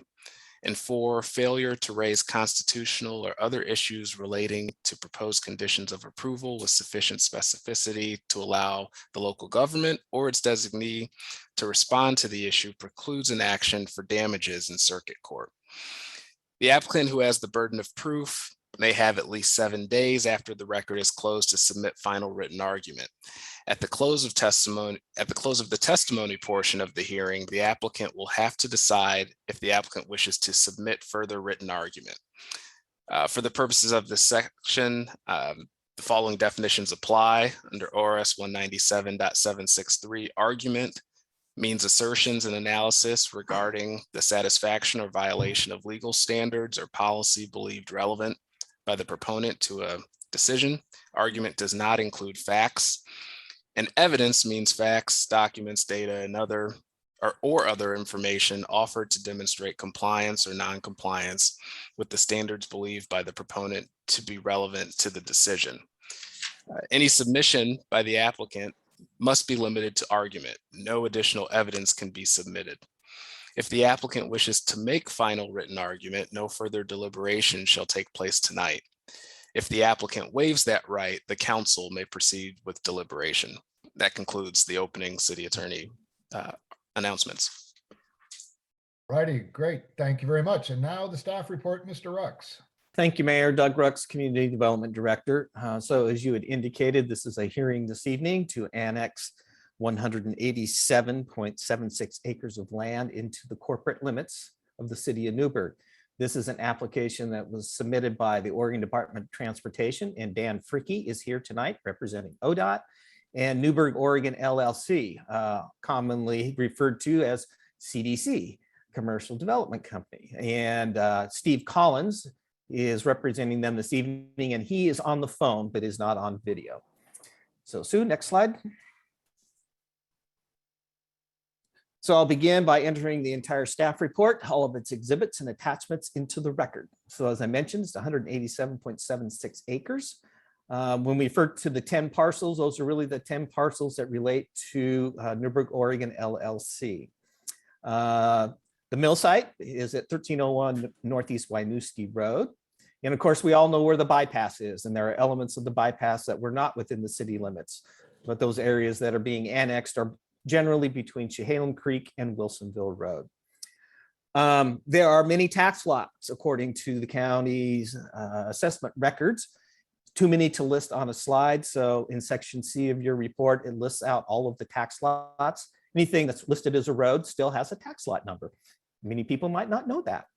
And then of course, the Oregon Department of Transportation and Newberg, Oregon properties. Next slide. Comprehensive plan designations for the area that's being annexed. So medium density riverfront, high density riverfront, commercial riverfront, industrial riverfronts, mixed riverfront. Then we also, outside of the riverfront area, we have some industrial, commercial, and medium density. And again, the details are in section C and attachment 2 in your staff report. Next slide. Location. So everything that's in purple, either identified as ODOT or CDC, is the area that's being annexed. The biggest piece you see is the mill site proper. Next slide. Comprehensive plan. So I gave those designations. This is the visual representation. So everything that's outlined in red is the area that's being proposed to be annexed into the city limits of Newburgh. Next slide. Here's the zoning map. So there's a corresponding zoning designation that goes with those comprehensive plan designations. So the blue areas, you'll see those are industrial. The yellowish brownish colors are the residential. And again, there's medium and high density. So those would be R2 and R3. And the red areas are commercial. So there's commercial C4 in the riverfront area, and then C2 over off of Highway 219. Next slide. This is a complicated map, but part of the analysis indicated that we had to show that there's availability of public infrastructure. So when you look at this map, blue is water lines, and there's a big water line that goes up through the mill site. The yellow are storm drainage lines, and the green is the wastewater lines. And so for this area that's being annexed, many of the infrastructure is adjacent to, or in some cases cuts through, properties that are being proposed to be annexed. Next slide. So conditions for annexation. It has to be within the urban growth boundary or an urban reserve. In this case, it's within the urban growth boundary, so we meet that requirement. It's got to be contiguous to the city limits. In this case, because it's such a large area, we're contiguous on the north, south, east, and west, depending on which property you may be at any point in time. Next slide. The next one is the corresponding zoning designation. So I kind of quickly ran through that with the visuals on the graphics, but each one of these comp plan designations does have the corresponding zoning designation. And so that zoning map that I showed you identifies and correlates directly back to our comprehensive plan designations. Next slide. Quasi-judicial. So this is the one on the infrastructure. So I showed you the map on the infrastructure. So there is water service lines available approximate to the Newburgh, Oregon properties. ODOT properties don't need water. Similar situation for the sanitary, or otherwise known as the wastewater. It's proximate to the Newburgh, Oregon LLC properties. In some cases cuts through the properties, but the ODOT properties or the bypass does not need that sanitary sewer service. Next slide. And then the roads. So the area that's proposed to be annexed can be served by Northeast Winooski, South River Street, Northeast 14th, South College Street, and Northeast Dog Ridge Road. The analysis in your report is that there's adequate service for police, fire, parks, and schools are available for the areas to be annexed. And again, a big portion of the area that's being annexed is the ODOT bypass. And so we don't have any houses or businesses on that. So they really don't have any impact upon services. Next slide. So Planning Commission reviewed this particular proposal, and their recommendation was included in Exhibit A of their packet. It's also in Exhibit A of your packet this evening. And for the corresponding properties that be given the R2RD, R3RD, M2RD, MERD, M2, M3, R2, C2, and those are all shown graphically in Exhibit C in your packet this evening. Next slide. So staff's recommendation is to adopt ordinance number 2021-2890, and that's staff's presentation. All right, Doug, well, thank you. Thank you very much. We're now on the portion of public testimony for this particular item. Sue, do we have anyone waiting to make public testimony on this, or do we have any public agency letters or comments? Mr. Mayor, no, we do not have anyone waiting for 2021-2890. We do have,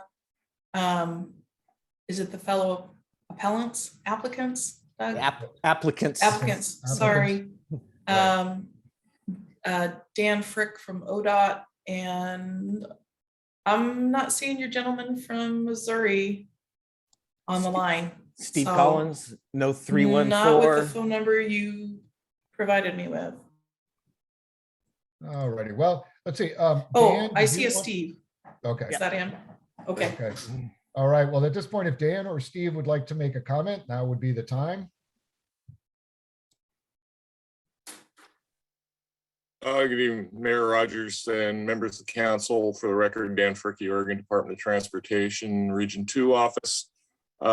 Very quickly, this is basically following through on an agreement we had with the city after phase 1 of the Newbergh Dundee bypass was completed to annex those properties that are inside the UGB. I want to thank Doug for all the help he gave me in assembling this application. I'd never done one of these before, so it was pretty interesting trying to assemble all the paperwork we needed for it. Reviewed the ordinance and the findings and conclusions and have no objections or comments on it. Further, we won't have any further testimony, so we wouldn't have any objection to closing the record at the end of the hearing tonight. And with that, support the staff recommendation, and I'd be happy to answer any questions if I can. Any questions, folks, for Dan? All righty, and let's see, does Mr. Collins want to add anything? I did promote him. Sometimes it takes a second for Takes a second. Zoom to catch up. Sorry.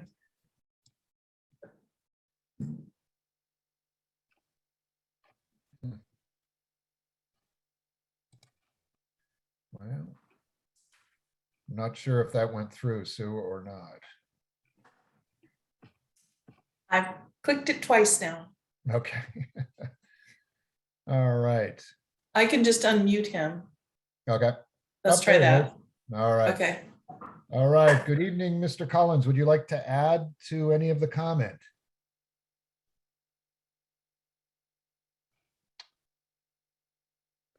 If so, I think you're muted.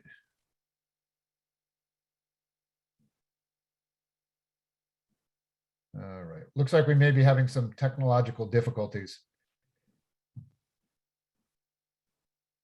All right. Unless anyone objects, I think I will probably then, do we have any public agency letters or comments, Sue, aside from what we've heard? No, sir, I've not received any for ordinance 2021-2890. Okay. With that, then I will close the public testimony portion of the hearing. And now for the city attorney legal announcements, please.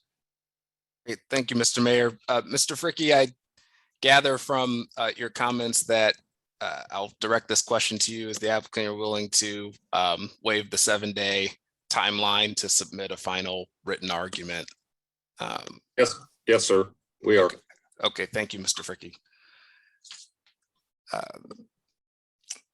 Couple closing announcements. If the decision is not made tonight and continued to another date. James, can I interrupt for a second? Sure.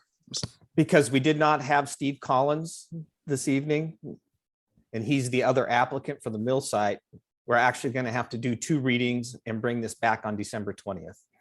Okay, he's a separate, okay, I see. He's Yeah. a separate applicant. He's not, Gotcha. okay, okay, Okay. okay. Okay. So we'll leave it open then. I guess we'll reopen, leave it open, and then revisit on, December Doug, are you- 20, December 20th, we'll come back for the second reading on the ordinance. okay, Okay. let's do that. Okay. All right. So with that, can we just delay, or can we just continue this to December 20th then for this particular item? Yes. Okay. All right. Denise, did you have a comment? I keep forgetting, that is the bypass is my neighbor. So while I don't have a direct conflict, it is right next door to me. It will make me no longer the edge of the city. Bummer. You're virtual central city now, you know? Yeah. For this, right? There you Changed go. everything. That's right. That's right. All right. So do we need any formal action in order to postpone this or to continue this to the 20th? No. No. Okay. It is continued. All righty. Thank you all. We will see you again on this subject on the 20th. All right. With that, let's move on to our next legislative hearing. This is ordinance 2021-2889, an ordinance amending the Newburgh Comprehensive Plan. And I will leave my reading at that at the moment. All right, let's call this hearing to order. Testimony procedure, again, we will allow testimony this evening during the public testimony portion, 5 minutes per person.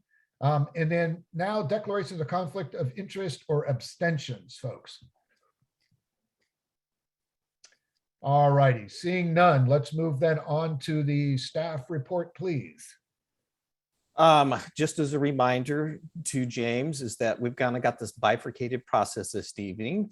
Legislative on the comp plan amendments and the development code amendments, but it's quasi judicial on the specific plan amendments. And so everybody just keep that in mind. So we'll function this hearing more like a quasi judicial, but the way the code is structured, it's odd. We did the same thing when we did the duplex.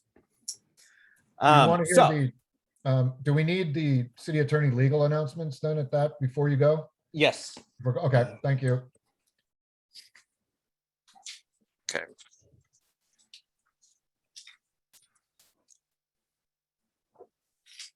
Will do. Okay. So on the city attorney legal announcements, we've got certain announcements are required before the commencement of a quasi-judicial land use hearing. So let me switch over to this hearing deals with an ordinance amending the specifics of the Springbrook Oaks specific plan. Oh, go ahead, Doug.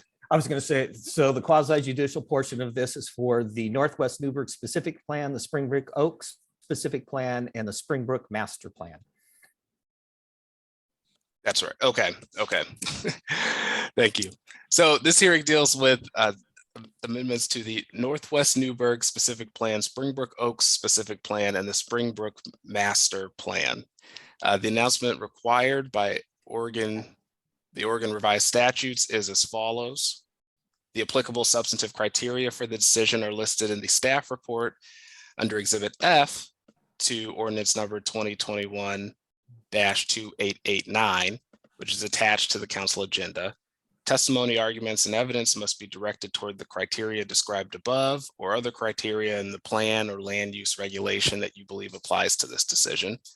Failure to raise an issue accompanied by statements or evidence sufficient to afford the decision maker and the parties an opportunity to respond to the issue precludes appeal to the Land Use Board of Appeals based on that issue. 4, failure to raise constitutional or other issues relating to proposed conditions of approval with sufficient specificity to allow the local government or its designee to respond to the issue precludes an action for damages in circuit court. The applicant who has the burden of proof may have at least 7 days after the record is closed to submit final written argument. At the close of the testimony portion of the hearing, the applicant will have to decide if the applicant wishes to submit further written argument. The following definitions apply. A, argument means assertions and analysis regarding the satisfaction or violation of legal standards or policy believed relevant by the proponent to a decision, Argument does not include facts. B, evidence means facts, documents, data, or other information offered to demonstrate compliance or non-compliance with the standards believed by the proponent to be relevant to the decision. Any submission by the applicant must be limited to argument. No additional evidence can be submitted. If the applicant wishes to make final written argument, no further deliberation shall take place tonight. If the applicant waives that right, the council may proceed with deliberation. That concludes the opening city attorney announcements. Righty, thank you. And now the staff report, please. Thank you, Mayor. So Doug Rucks, Community Development Director, and I have with us this evening Elizabeth Decker. She's been in front of you several times as we've gone through the middle housing components. I'll start by entering the entire staff report into the record. And Sue, if you could pull up the PowerPoint, please. Elizabeth's going to give me a little. Oh, that's right. And run Elizabeth's going to do that. That's right. Sorry about that. I Elizabeth. forgot what I orchestrated. I just enabled sharing. Okay. Perfect. Thank you, Sue. Thank you, Doug. And thank you, members, Mayor and members of the City Council for having me here this evening. I'm here tonight to talk to you about the proposed Middle Housing Code and Plan amendments, which, as Doug mentioned, are this special legislative quasi-judicial combined process. So the Middle Housing Project objectives more broadly are about expanding residential development opportunities and removing barriers to help address Newburgh's housing needs. As Doug alluded to, we've done this once already to comply with the duplex provisions back in June. And we are here tonight to talk through the triplex, quadplex, townhouse, and cottage cluster standards to broaden the range of middle housing types that can be considered in Newburgh. This helps the city build on the momentum of the housing needs analysis that identified a variety of needs for housing types of different sizes and at different price points. And it brings the city into full compliance with House Bill 2001. The bill included provisions for medium cities that were under 25,000 and large cities that are over 25,000. And so Newberg just happened to follow on this line. So we complied with the medium provisions in June, back when the city was a medium city. And since then, the city has become a large city. Which was not a surprise to anyone, was forecasted to happen. And so the city and Doug were very forward thinking and making sure that our grant work included triplexes, quadplexes, townhouses, and cottage clusters, so that we're well positioned to bring the city into compliance by expanding middle housing code options. So this project has been in the works for over a year now, from fall of 2020.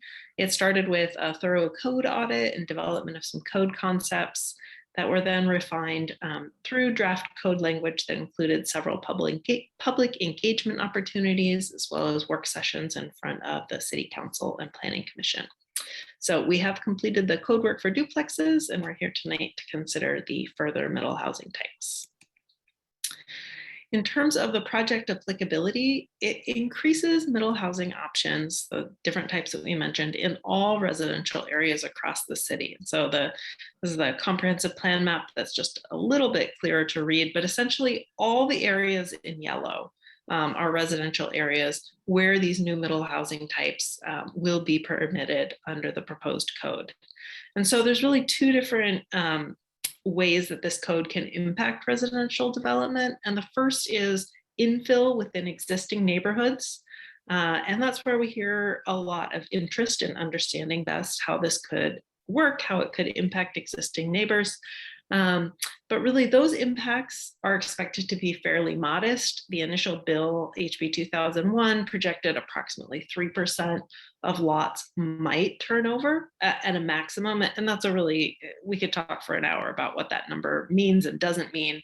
But point being, it's a relatively modest increase that we would expect in existing neighborhoods in terms of conversion of existing homes. You could also think about ADUs that have been permitted for a long time and have seen relatively modest changes in existing neighborhoods.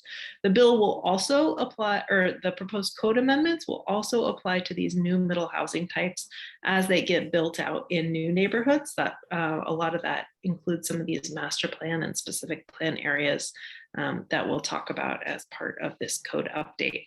But there's really two fairly different scenarios, but same set of code that will apply in both. We did include opportunities to engage with the public throughout this project. Starting last fall, we had a citizen advisory committee, 2 open houses. A lot of this was all online, including the 2 companion surveys to those open houses that garnered hundreds of responses. We heard some pretty common themes around a strong desire to see more housing options, such as these middle housing types that can be less expensive than some of the large single-family detached homes currently for sale.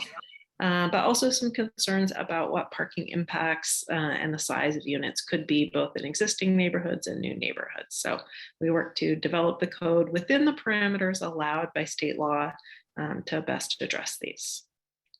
All right, so there are multiple pieces of this ordinance that need to be done in order to enact middle housing. So the first piece is a small amendment to the comprehensive plan, adding a new policy to the housing section. And the policy explicitly permits these middle housing types and references the OAR, the state rules, administrative rules that implement HB 2001. So just to set the policy up front about why we're doing this and why we need to. And then the bulk of the work comes in the development code itself. So quick summary here of the overarching concepts that these middle housing code updates allow and facilitate. So first of all, the code concepts include new definitions for all these middle housing types, triplexes, quadplexes. You know, what is a cottage cluster? Well, it's clearly defined. It also includes changes to the use standards in all of the residential zones. When I say that for Newburgh, that means R1, R2, R3, RP, and the AR, that's the airport residential zone, if you're not up on your residential acronyms. So yes, even in the airport, we're going to be allowing middle housing, all of the types listed, including within the master plan and specific plan areas. It also adds new minimum lot sizes that are specific to middle housing, but mostly for the large part maintains existing dimensional standards, things like height and setbacks. There's a little bit of fine tuning around some townhouse issues. A significant piece of the code work that you'll see in your packets is adding some clear and objective design standards for middle housing. And those come to us via a model code. And then of course, we, as I said, we heard a lot about parking. And so we addressed parking requirements. And under the state rules, the city is permitted to require up to 1 parking space per dwelling unit. Can't require more than that, could require less than, but based on the feedback we heard, we thought the draft code includes the maximum of 1 per dwelling unit with some changes to driveway and parking area options to make that more feasible. So just to walk through that in a bit more detail, these are some of the new definitions. You can get a sense that triplex and quadplexes, a significant piece of the work here is that these will be permitted to be both attached, as you see on the left, as well as detached units, as you see on the right. So that's a little bit more flexibility on the lot, and as well as can meet consumer preferences about not having shared walls and having a detached structure, and also can incentivize the preservation of an existing home by keeping the existing home as 1 unit and adding additional detached units as additional, rather than having to demolish the existing home to build an attached product. Both options will be available. As I mentioned, this permits all of the middle housing types in all the residential zones. R1 is the lowest density zone and has the broadest applicability across the city. So you can see the changes there, and throughout the other zones is to allow these townhouses as permitted rather than special uses that previously required additional review. Also to allow triplexes, quadplexes, and cottage clusters as new housing types. And as part of that work, it also introduces new minimum lot sizes. These are keyed off of the standards for single family detached lots and are mostly set by state law. So the minimum size for triplexes for the most part is 5,000 square feet, a little bit lower in the R3 zone. That's the highest density zone for parity with multifamily densities. And lot sizes 7,000 square feet for quadplexes and cottage clusters. and then a 1,500 square foot lot size for townhouses, which comes directly from the model code or from the state regulations.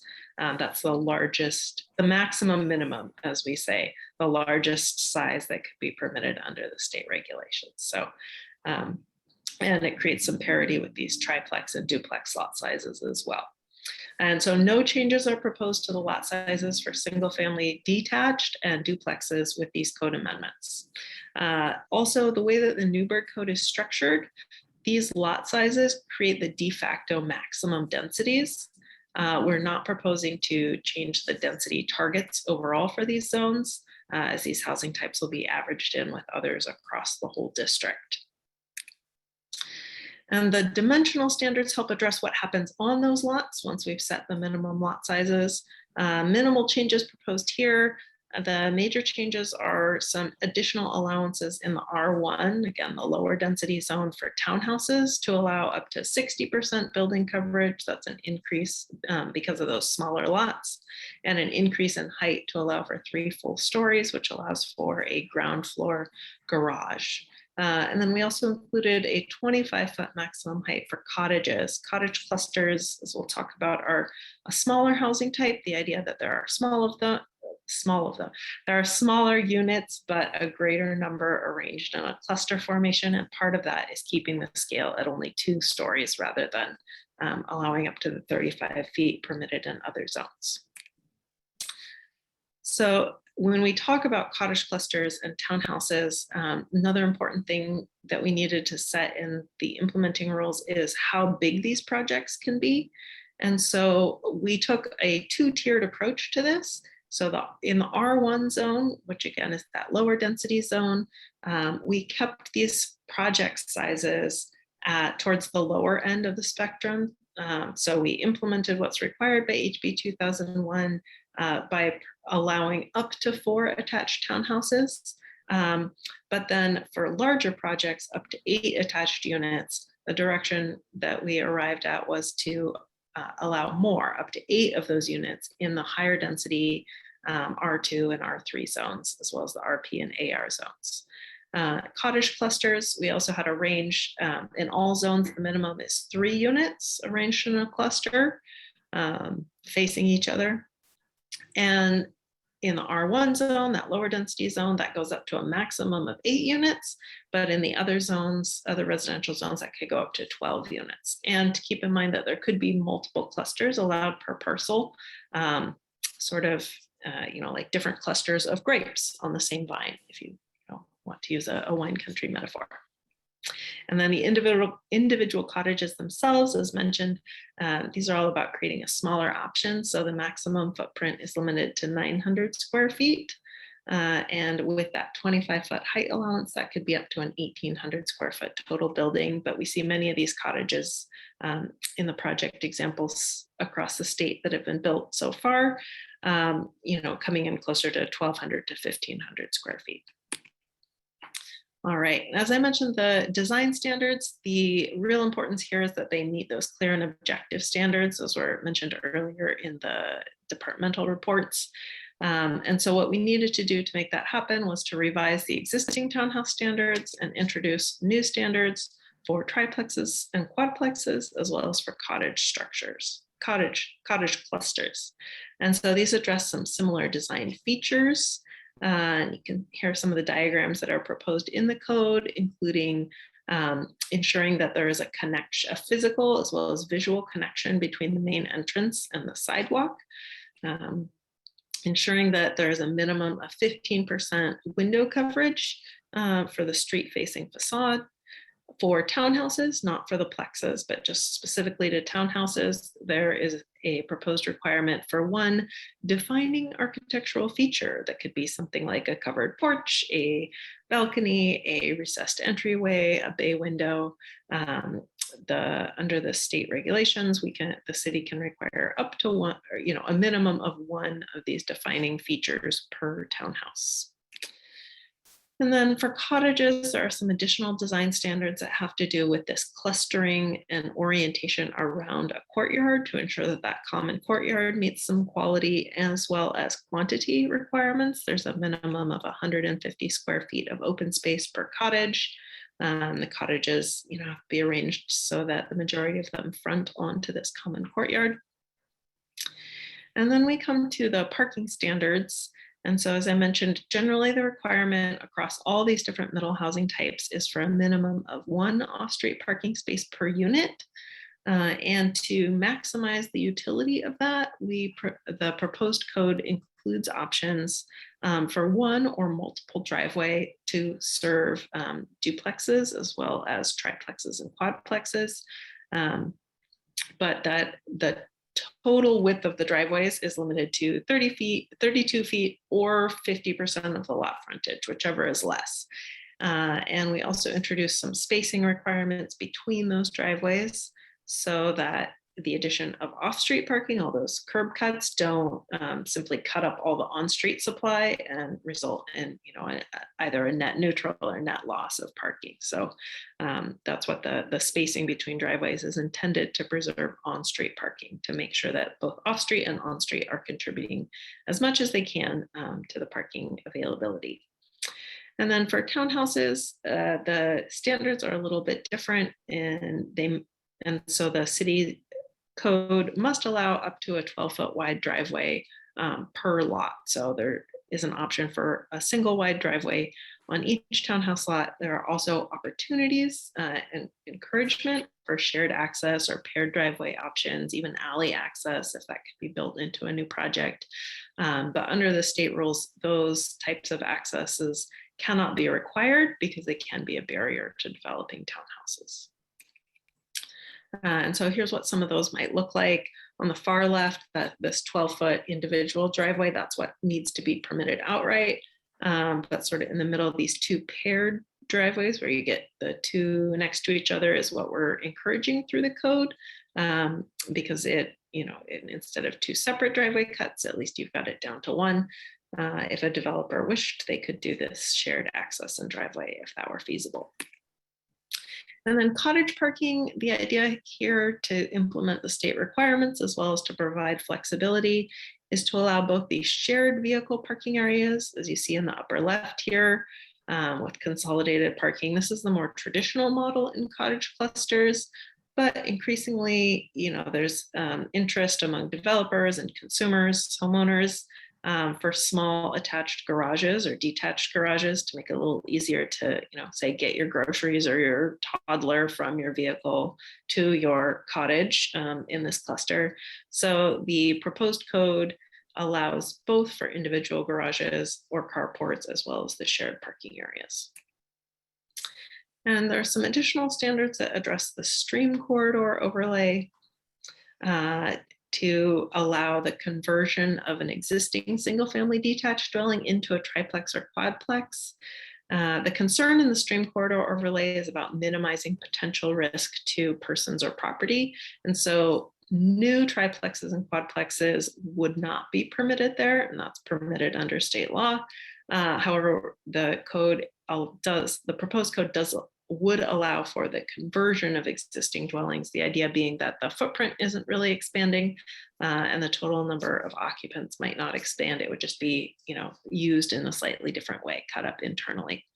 We also addressed some non-conforming standards to better allow conversion and made some, adjustments to some fund density math in the plan unit developments, all intended to be a policy neutral continuation of the planned unit development standards to better incorporate middle housing. And then we come to the master plan updates. And I'll tell you, I've worked in about 6, 7 communities so far on their HB 2001, and Newburgh certainly wins the distinction of having the most unique master plans. So we spent a good deal of time making sure that we dialed this in and got it right for Newburgh. And the first piece of the proposed amendments before you address the Northwest Newburgh plan, as well as code amendments to implement that. So the first piece was amending the specific plan to clarify that middle housing types must be treated this as the equivalent of a single family detached, both in terms of some design as well as some density and use standards. And then there are similar changes to the code that implements the specific plan to carry that policy direction through. Very similar changes to Springbrook Oaks to the specific plan, as well as code amendments that better permit middle housing types as the equivalent of single family detached. And the airport code amendments, we only needed to amend the development code to allow middle housing here. We didn't need to make any changes to the airport master plan here. So if you wanted to build a quadplex with your airport airplane hangar, that would now be permitted under the proposed code. And the Springbrook plan amendments, the first piece here was to amend the plan to add middle housing types as permitted uses in all the residential areas, much as we amended the development code for all of the base zones throughout the city. And also there's proposed amendments to add some dimensional standards that are specifically tailored to middle housing that are consistent with some revised standards for single family detached proposed in this amendment. And that came out of some work that the city's done that better identified some of the wetlands and other sensitive development areas where housing will not be permitted, to ensure that development standards within the entirety of the plan will deliver the minimum number of units necessary to meet the expectations for that area, and I agreed to and adopted with that plan. Oh, and I would just, one last thing I would say about Springbrook is we did work with the applicant's representative to make sure that all of those changes could fit within their vision for that master plan. And when we come to the riverfront code amendments, we do not need to make any changes to the master plan for the riverfront area, but there were proposed code changes that change some of that apply the same lot sizes and design standards that apply to single family detached dwelling. We've expanded those to encompass all middle housing types as well, including some facade design standards. So with that, I'll hand it over to Doug to talk through the findings and recommendation. Thank you, Elizabeth. So in our findings in your report this evening, we had to address all the statewide planning goals, and the conclusion of those findings is that this proposal does comply. We had to look at the comprehensive plan and go through that basically section by section and determine if it was in compliance, and the conclusion that this proposal is. We had to look at Oregon Administrative Rule, Chapter 660, Division 46, for housing for medium and large cities, and we produced findings that said that this proposal is in conformance. And then we had to look at the specific plans. That's why we have this bifurcated hearing process this evening. So the type 4 is dealing with the comp plan and the development code changes, and the quasi-judicial portion is dealing with the specific plans. And we've produced findings that this proposal is conformance with that, specifically for the specific plans for Northwest and Springbrook Oaks. And then there's a separate chapter or section in our code related to the Springbrook Master Plan. And we concluded that this proposal complies with that as well. Next slide. Committee and commission recommendations.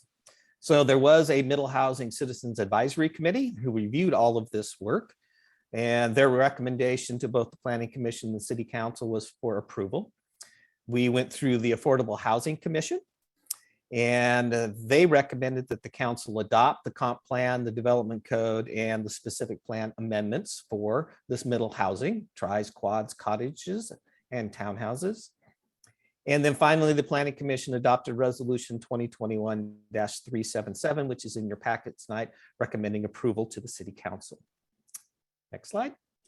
So staff's recommendation is to adopt ordinance number 2021-2889, to adopt the comprehensive plan amendments, development code amendments, and amendments to the Northwest Newburgh specific plan, Springbrook Oaks specific plan, and Springbrook master plan. Next All righty, slide. well, thank you. Hey. All right, questions of staff or Elizabeth, please. Elise.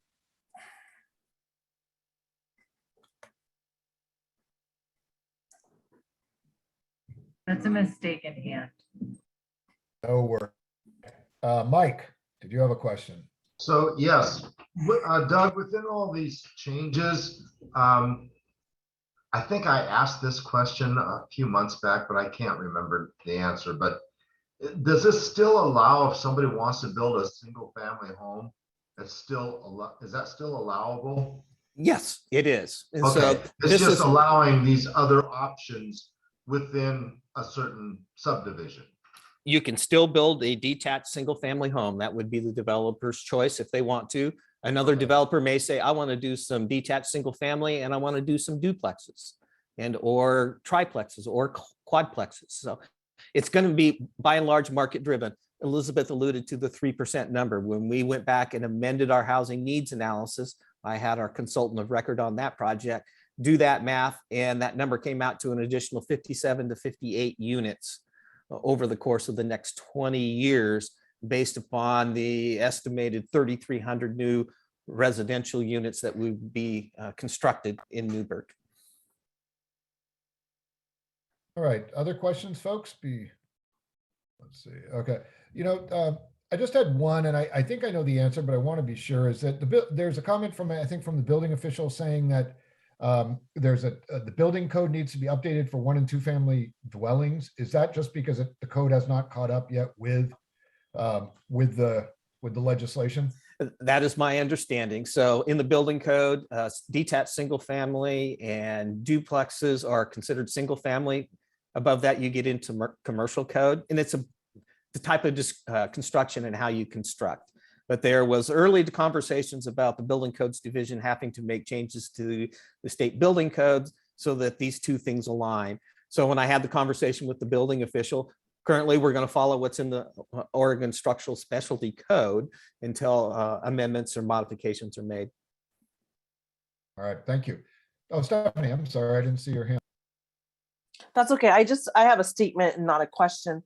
I just wanted to say I sure appreciate the attention to parking situation, because I know that was a concern of a lot of residents. And it sure highlights, at least for me, that some attention to walkability in our community as we do some of these things, and public transportation to help alleviate some of those parking concerns as well. All right, any other questions at this point? All right, then I'd like to now open it up for public testimony.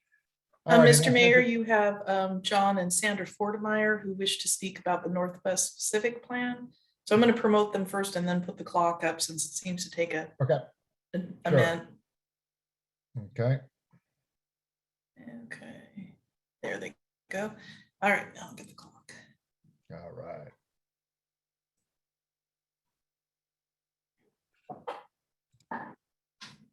All right. Good evening, John and/or Sandra. We are ready for your public comment. If you could just identify whether you're proponents, opponents, or undecided, that would be great. And you have 5 minutes. Mr. Mayor, could I also ask that they give us their address? So we have a requirement that we have to notify people who testified, either in writing or verbally, but I need to know where to send the information to. That'd be great. Okay. All right, John and/or Sandra. Looks like you're muted.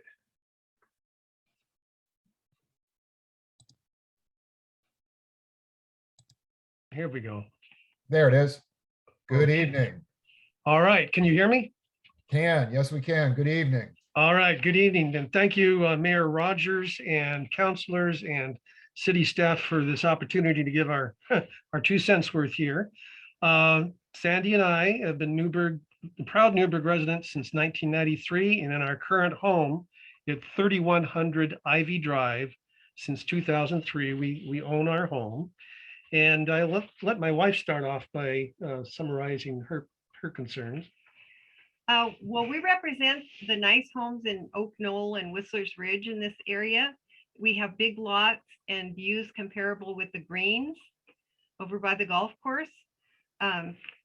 We don't have a neighborhood association, unfortunately, to represent us. So we're speaking up individually. We are concerned that our property values in the neighborhood may go down if the proposed housing is too close together with too many people and living in a smaller space. Also, the appearance of the homes, the ones that you showed on the tonight at the meeting were attractive, but I've seen things in Hillsborough and Beaverton that aren't so attractive. So we're concerned about the number of people in a small space and also about parking. I'm glad somebody brought that up.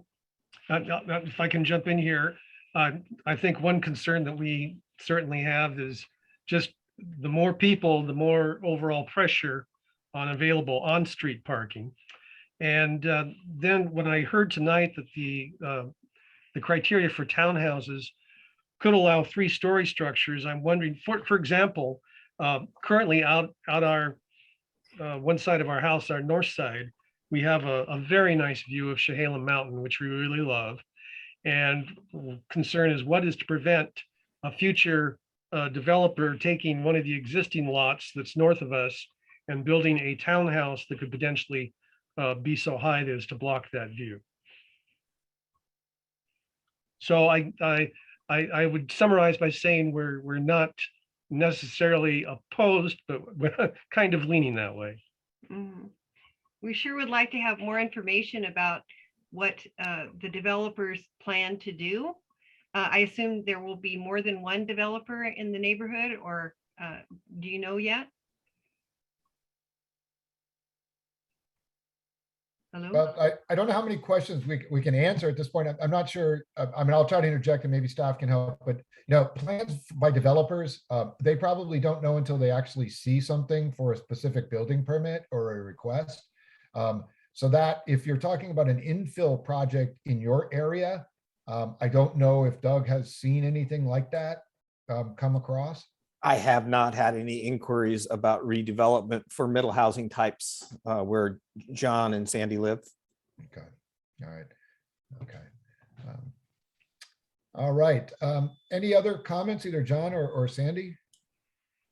Simply that we love Newberg. We love the character of our particular neighborhood here. We always have, and we would hate to see that character drastically altered. All right. Well, great. Well, thank you. Thank you very much. Thank you for your time this evening, and thank you for your comments. Doug or Elizabeth, did you have any response to the Fort Myers comments? On the question about property values, we don't have any data that adding a duplex or a triplex will reduce property values. The appearance of the homes, the committee and through the Planning Commission, we paid attention to that. And you heard the presentation from Elizabeth tonight about design standards, which are design standards that are allowed under the law. We couldn't go above that. So we bumped right up against what state law would allow us to do. I really can't respond to the number of people living in a small space. We all know that we have different sized families, and I really can't. The building height issue, where they're at, that's 30 feet. What we're talking about is an additional 5 feet in height. So you can truly have a 3-story home. So we measure building height from 10 feet outside the foundation up to the midpoint between the eave and the ridge line on a structure. So that would just increase that by 5 feet. And then I think we answered the question about what developers will do. We do not. Development, it's going to be up to the development community what they want to do. It gets back to Council McBride's question about, can you still do detached single family homes? Yes, you can. So each developer will look at each parcel of land that they're considering and determine what they think would be feasible and viable. I get concerned about how close the dwellings are together. Not so much how many people are in each housing unit, but how close together the buildings get. In like communities like Hillsborough has a whole, have you driven up there lately to see all those massive units up there? It's well, and so Elizabeth, correct me if I get off, but we change, in you're in the R1 zone and we're not changing the setbacks for the structures. The front yard is still 15 feet to the house, it's 20 feet to a garage, and it's 5 feet for the interior yards, which includes your side and rear yards. So we made no proposed changes to those setbacks. Okay, so they're not going to be crammed close together They will have to comply with, with our setbacks we have in the code. okay, well, I think it's very attractive the way the city is in general right now, even with some of the low income housing. I would object to some of the paint jobs on the on that one around the That's a whole nother mansion, subject. yeah. Yeah. But I mean, as far as Newburgh is a beautiful community, and you guys are working hard to keep it that way. So I want to thank you for that. We just happened to notice that our neighborhood was up on the roster here and wanted to check in with you and tell you what our views were. But you know, we love Newburgh. We love you guys too. So keep doing the good work. Thank you, folks. All righty, thank you. And thank you both for all of your good works as well. So thank you. Thank you very much. Anybody else have questions for the Fort Myers? All right. Seeing none, what about any public agency letters or comments, Sue? Mr. Mayor, I have not received any for ordinance 2021-2889. All righty, with that, I will then close the public testimony portion of this hearing. And now a city attorney legal announcements, please, James. Thank you, Mr. Mayor. And given the structure here with the amendments to the plans, and looking at the 7-day timeline for waiving final written argument, I guess I'll direct that to Mr. Rux. Mr. Rux, do you waive, or do you agreeable to waiving the 7-day timeline for submitting a final written argument? Mr. Attorney, we waive that right. All right, thank you. Thank you, sir. If the decision is not made tonight and continued to another date, the record could be reopened at that later date by motion of the council. Therefore, do not assume no further evidence will be taken. If the decision is made tonight, the council has the authority to reconsider the decision following proper procedure. This motion to reconsider is usually required to be made at the next meeting of the city council. The fact that the council could reconsider that decision or their decision does not affect the length of time for appeal of that decision. That concludes the city attorney closing announcements, Mr. Mayor. All righty, great. And final comments, Doug or Elizabeth? My final comment would, the recommendation is to adopt ordinance 2021-2890. All right, awesome. All right, folks. Oh, excuse me, time for discussion. 2889, Mr. Mayor. I got the wrong one. 2889. Gotcha, 2889. All right. All right, folks. You guys are gonna, you folks, legal, Elizabeth, Doug, you're gonna probably have to walk us through this, seeing as we're doing quasi judicial and legislative. So I don't know if we can do it all at once. Or You is it can't. two? You can do it all at once. You would want to do your motion to waive the second reading, and then you would go into your second motion if you choose to have a motion to adopt. All righty, sounds good. All right, folks, you heard the game plan. So do we Mayor, have I'd like any- to make a motion that we waive the second reading. Okay, do we have a second? Second. And Elise with a second. All in favor signify by raising your left hands. All right, the second reading requirement has been waived. And now for the item itself. I can do that too. Nice. Mayor, I'd like to make a motion that we adopt ordinance number 2021-2889. Can't see so well, and read by title only. Got the title only. There you go. Do we have a second? Second. There's Mike with a second. All right, any further discussion? All right, I believe that a voice vote is permitted on this unless I am mistaken. Just that I'm here to, just want to add that I'm here to read by title only when Yes, once you are. on Yes, your you cue, are. Mr. Mayor. All Okay, right. submitted to the council for adoption is ordinance number 2021-2889, an ordinance amending the Newburgh Comprehensive Plan, Newburgh Municipal Code, Title 15, Development Code, Sections 15.05.030, 15.100.020, 15.205.050, 15.205.060, 15.220.050, 15.220.060, 15.240.020, 15.302.032, 15.302.040, 15.302.200, 15.305.020, 15.336.020, 15.340.020, 15.342.050, 15.342.100, 15.346.070, 15.346.070, 15.352.050, 15.405.010,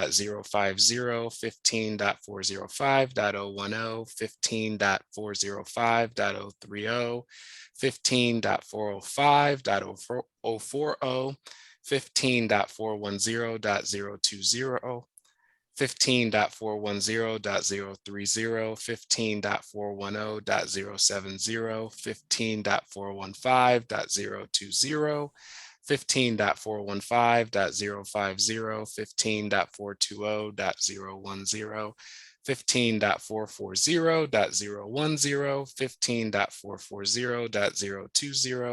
15.440.030, 15.440.060, 15.445.060, 15.445.070, 15.505.030, Appendix A, Northwest Newburgh specific plan, Springbrook Oaks specific plan, Springbrook master plan, all related to middle housing, triplex, quadplex, cottage clusters, townhouse regulations. Whew. All It's right. a mouthful. Yes, indeed. Yes, indeed. All That was right. painful to even That listen was. to. Yeah, I'm glad it was title only. That James, I only do this to you once in a while. I've done it to you twice Yeah, now in 6 months. You're giving me some workouts, that's for There you sure, Doug. go. Yeah. All right, so we have a motion in a second. And did I get confirmation that we can do this by voice vote? No, we would like a roll call vote. Call. Yep. All right. Let's have a roll call then, please, Sue. Counselor McBride, Yes. Counselor Yarnell Holloman, Yes. Mayor Rogers, Yes. Counselor Bacon, Yes. Counselor Finley. Yes. Mr. Mayor, this item passes 502 absent. Okay, thank you so much. And Doug, Can I- Elizabeth, thank you so much. Whole lot of work. Elizabeth, gotta love the cartoons behind you. Those are particularly nice. So thank you for that. Getting ready for the holidays. There you go. Right on, right on. Thanks, All right. Elizabeth. Yes, Denise. I just want to say, I haven't seen John Fortmeyer since he retired, and I just wanted to say congratulations to him for his retirement. But His retirement. Very good. Yes, indeed. All righty. Now, let's see. Having done that, we are now on to new business. Item 9A, a Newburgh Action Plan Annual Report, August 2020 through August 2021.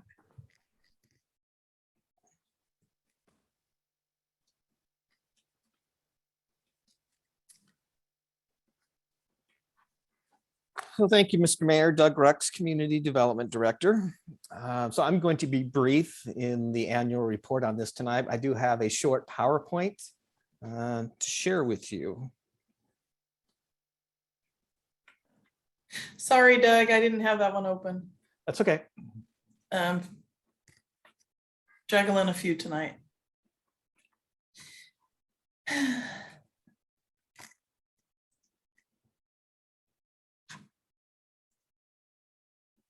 I'm aware of that, and most of them were mine.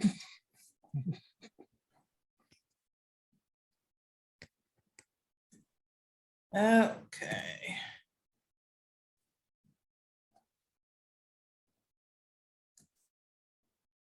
Sorry, I have to minimize and maximize screens to juggle.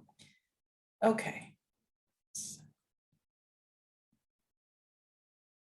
I had already moved on to the easement release, so there we go. Sorry. All right. Thank you, Sue. So this is our second annual A Newberg Community Visioning Report. And so Sue, next slide. Back one. All right. Oop, forward one. There we go. Thank you. So the Community Visioning Program was adopted back in August of 2019 by resolution by the City Council at that time. Again, this is our second annual report, updating you on what has occurred basically between August and August over the last year. And just as a reminder that in this body of work, there are three components to it. There's the community profile, which was a snapshot at a point in time. Then there was the vision, and the committee that worked on this with the community extensively spent a lot of time creating what is the vision. So this is the community's vision of they want for Newburgh over the course of the next 20 years. And then, of course, the third leg of that particular stool, so that it's not a milking stool and falls down all the time you go into the barn, is that there's an action plan. And how do you implement to try to achieve the vision that the community has developed? Next slide. So there are 5 categories to the action plan, and that's what we're reporting on tonight. Is there's community engagement, community leadership, cultural assets, economic development, and then livability and development. As a reminder, in community engagement, there are 3 goals and 12 strategies. Community leadership has 2 goals and 4 strategies. Next slide. Cultural asset has 3 goals and 10 strategies. Economic development has 5 goals and 29 strategies. And livability and development has 5 goals and 26 strategies. Next slide. So this is what we accomplished. So there were 2 updates that were done under the community engagement component. And those were under 2 different goals. For the community leadership, there were 4 updates, and those were really under one of the goals. The third was the cultural assets. And in that, there were 3 update activities that occurred. Then we get to the economic development, and there were 37 updates that occurred. So there was a lot of attention paid to the economy over the course of the last year. And rightfully so, we've been in a pandemic. And so the community and council spent a lot of time and consideration and looking at what we're doing on the economic development front. And then there were 20 updates that occurred under livability and development. I should note that in order to prepare this report, I reached out to all of our partners, or many of our partners, to get information from them. What have you accomplished? I do a lot of tracking on the economic development and livability and development side, but the city has not had a lot of engagement in the 3 other categories.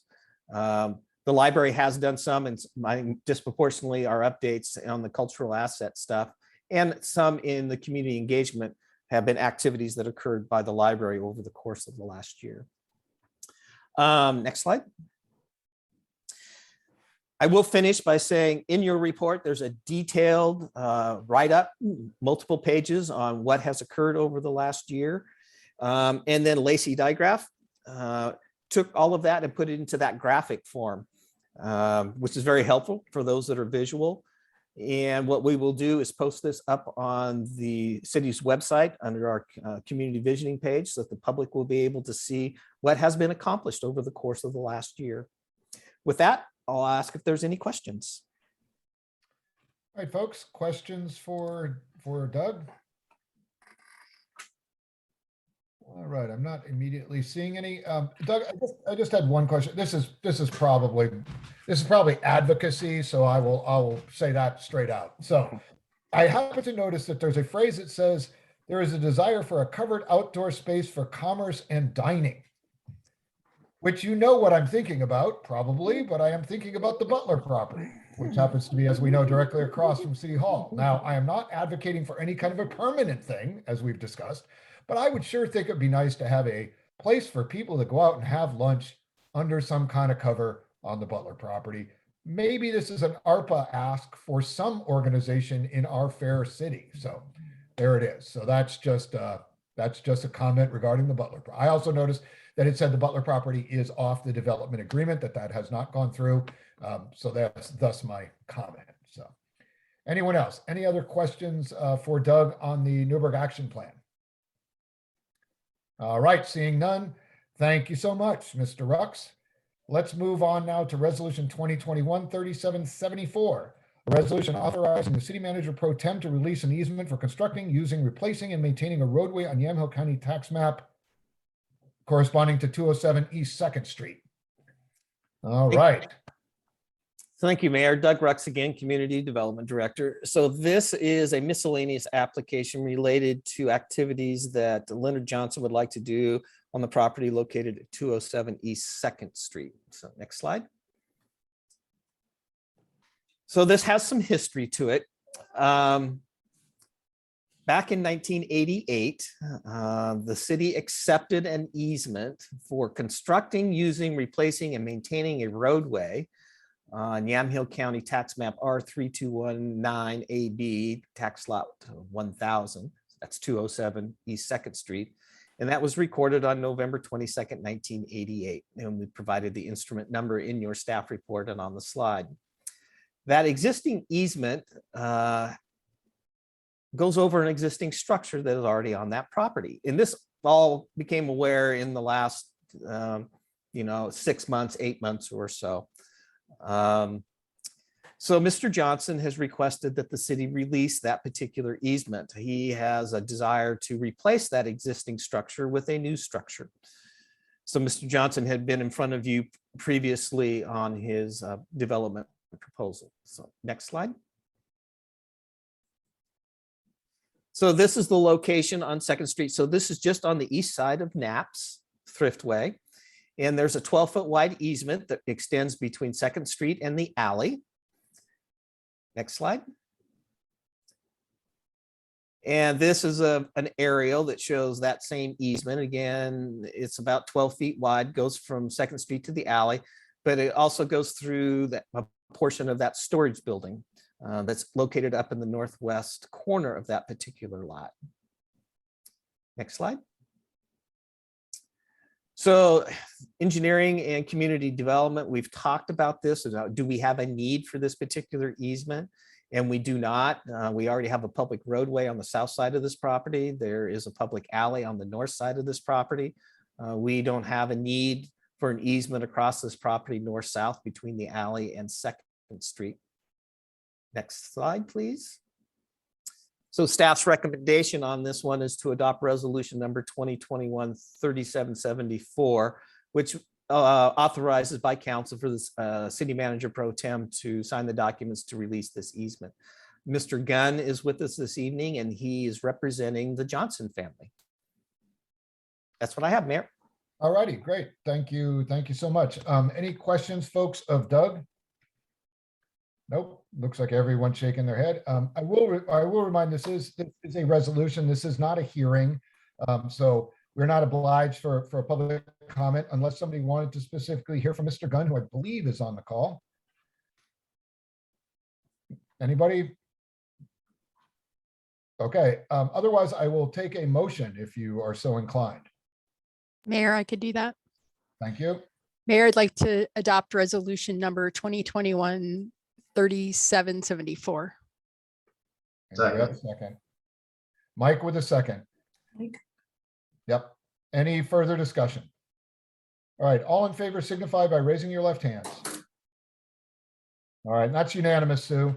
All righty, folks. Thank you. Right. Thanks for the effort on this to get this one squared away for Mr. Johnson. So that's greatly appreciated, all the work that went into getting it done. All right. Let's see. Now, what are we on to? We're on to council business. This is item 10A, committee reports. Do we have anything, folks? Nope, I'm out of stuff at 2. All right. Now, Sue, remind me, are we going to a separate meeting for the executive session or are we staying right here? We are. If you could send out the link again, I would greatly appreciate it. I just sent it Cool. All because I right, am folks. speedy. The speedy, you are speedy. All right, let's give ourselves 5 minutes. Come back at 9:09. Yep, Sue. Need to read the script. Oh yes, I do. Thank you very much. I will now read, at Sue's prompting, the announcement required to hold an executive session. After the announcements, the Zoom meeting will end and the council will enter into a separate Zoom meeting not open to the public. The city council will now meet in executive session for the purpose of consulting with council regarding legal rights and duties of the public body with regard to real property transactions. The executive session is held pursuant to ORS 192-662. Again, real property transactions. Representatives of the news media and designated staff and other persons will be allowed to attend the executive session. No decision will be made in this executive session. At the end of the executive session, the council will not return to open session. We will now pause this public Zoom meeting and begin the executive session. James. Mr. Mayor, I was just going to add in the script. I noted the reference to ORS 190-660 subsection 2, subsection E, real property Okay, transactions. thank you for that. Yeah. So again, ORS 192-662E is the reference for real property transactions. All righty, are we good? See you in about 5 minutes, folks, at 9:10.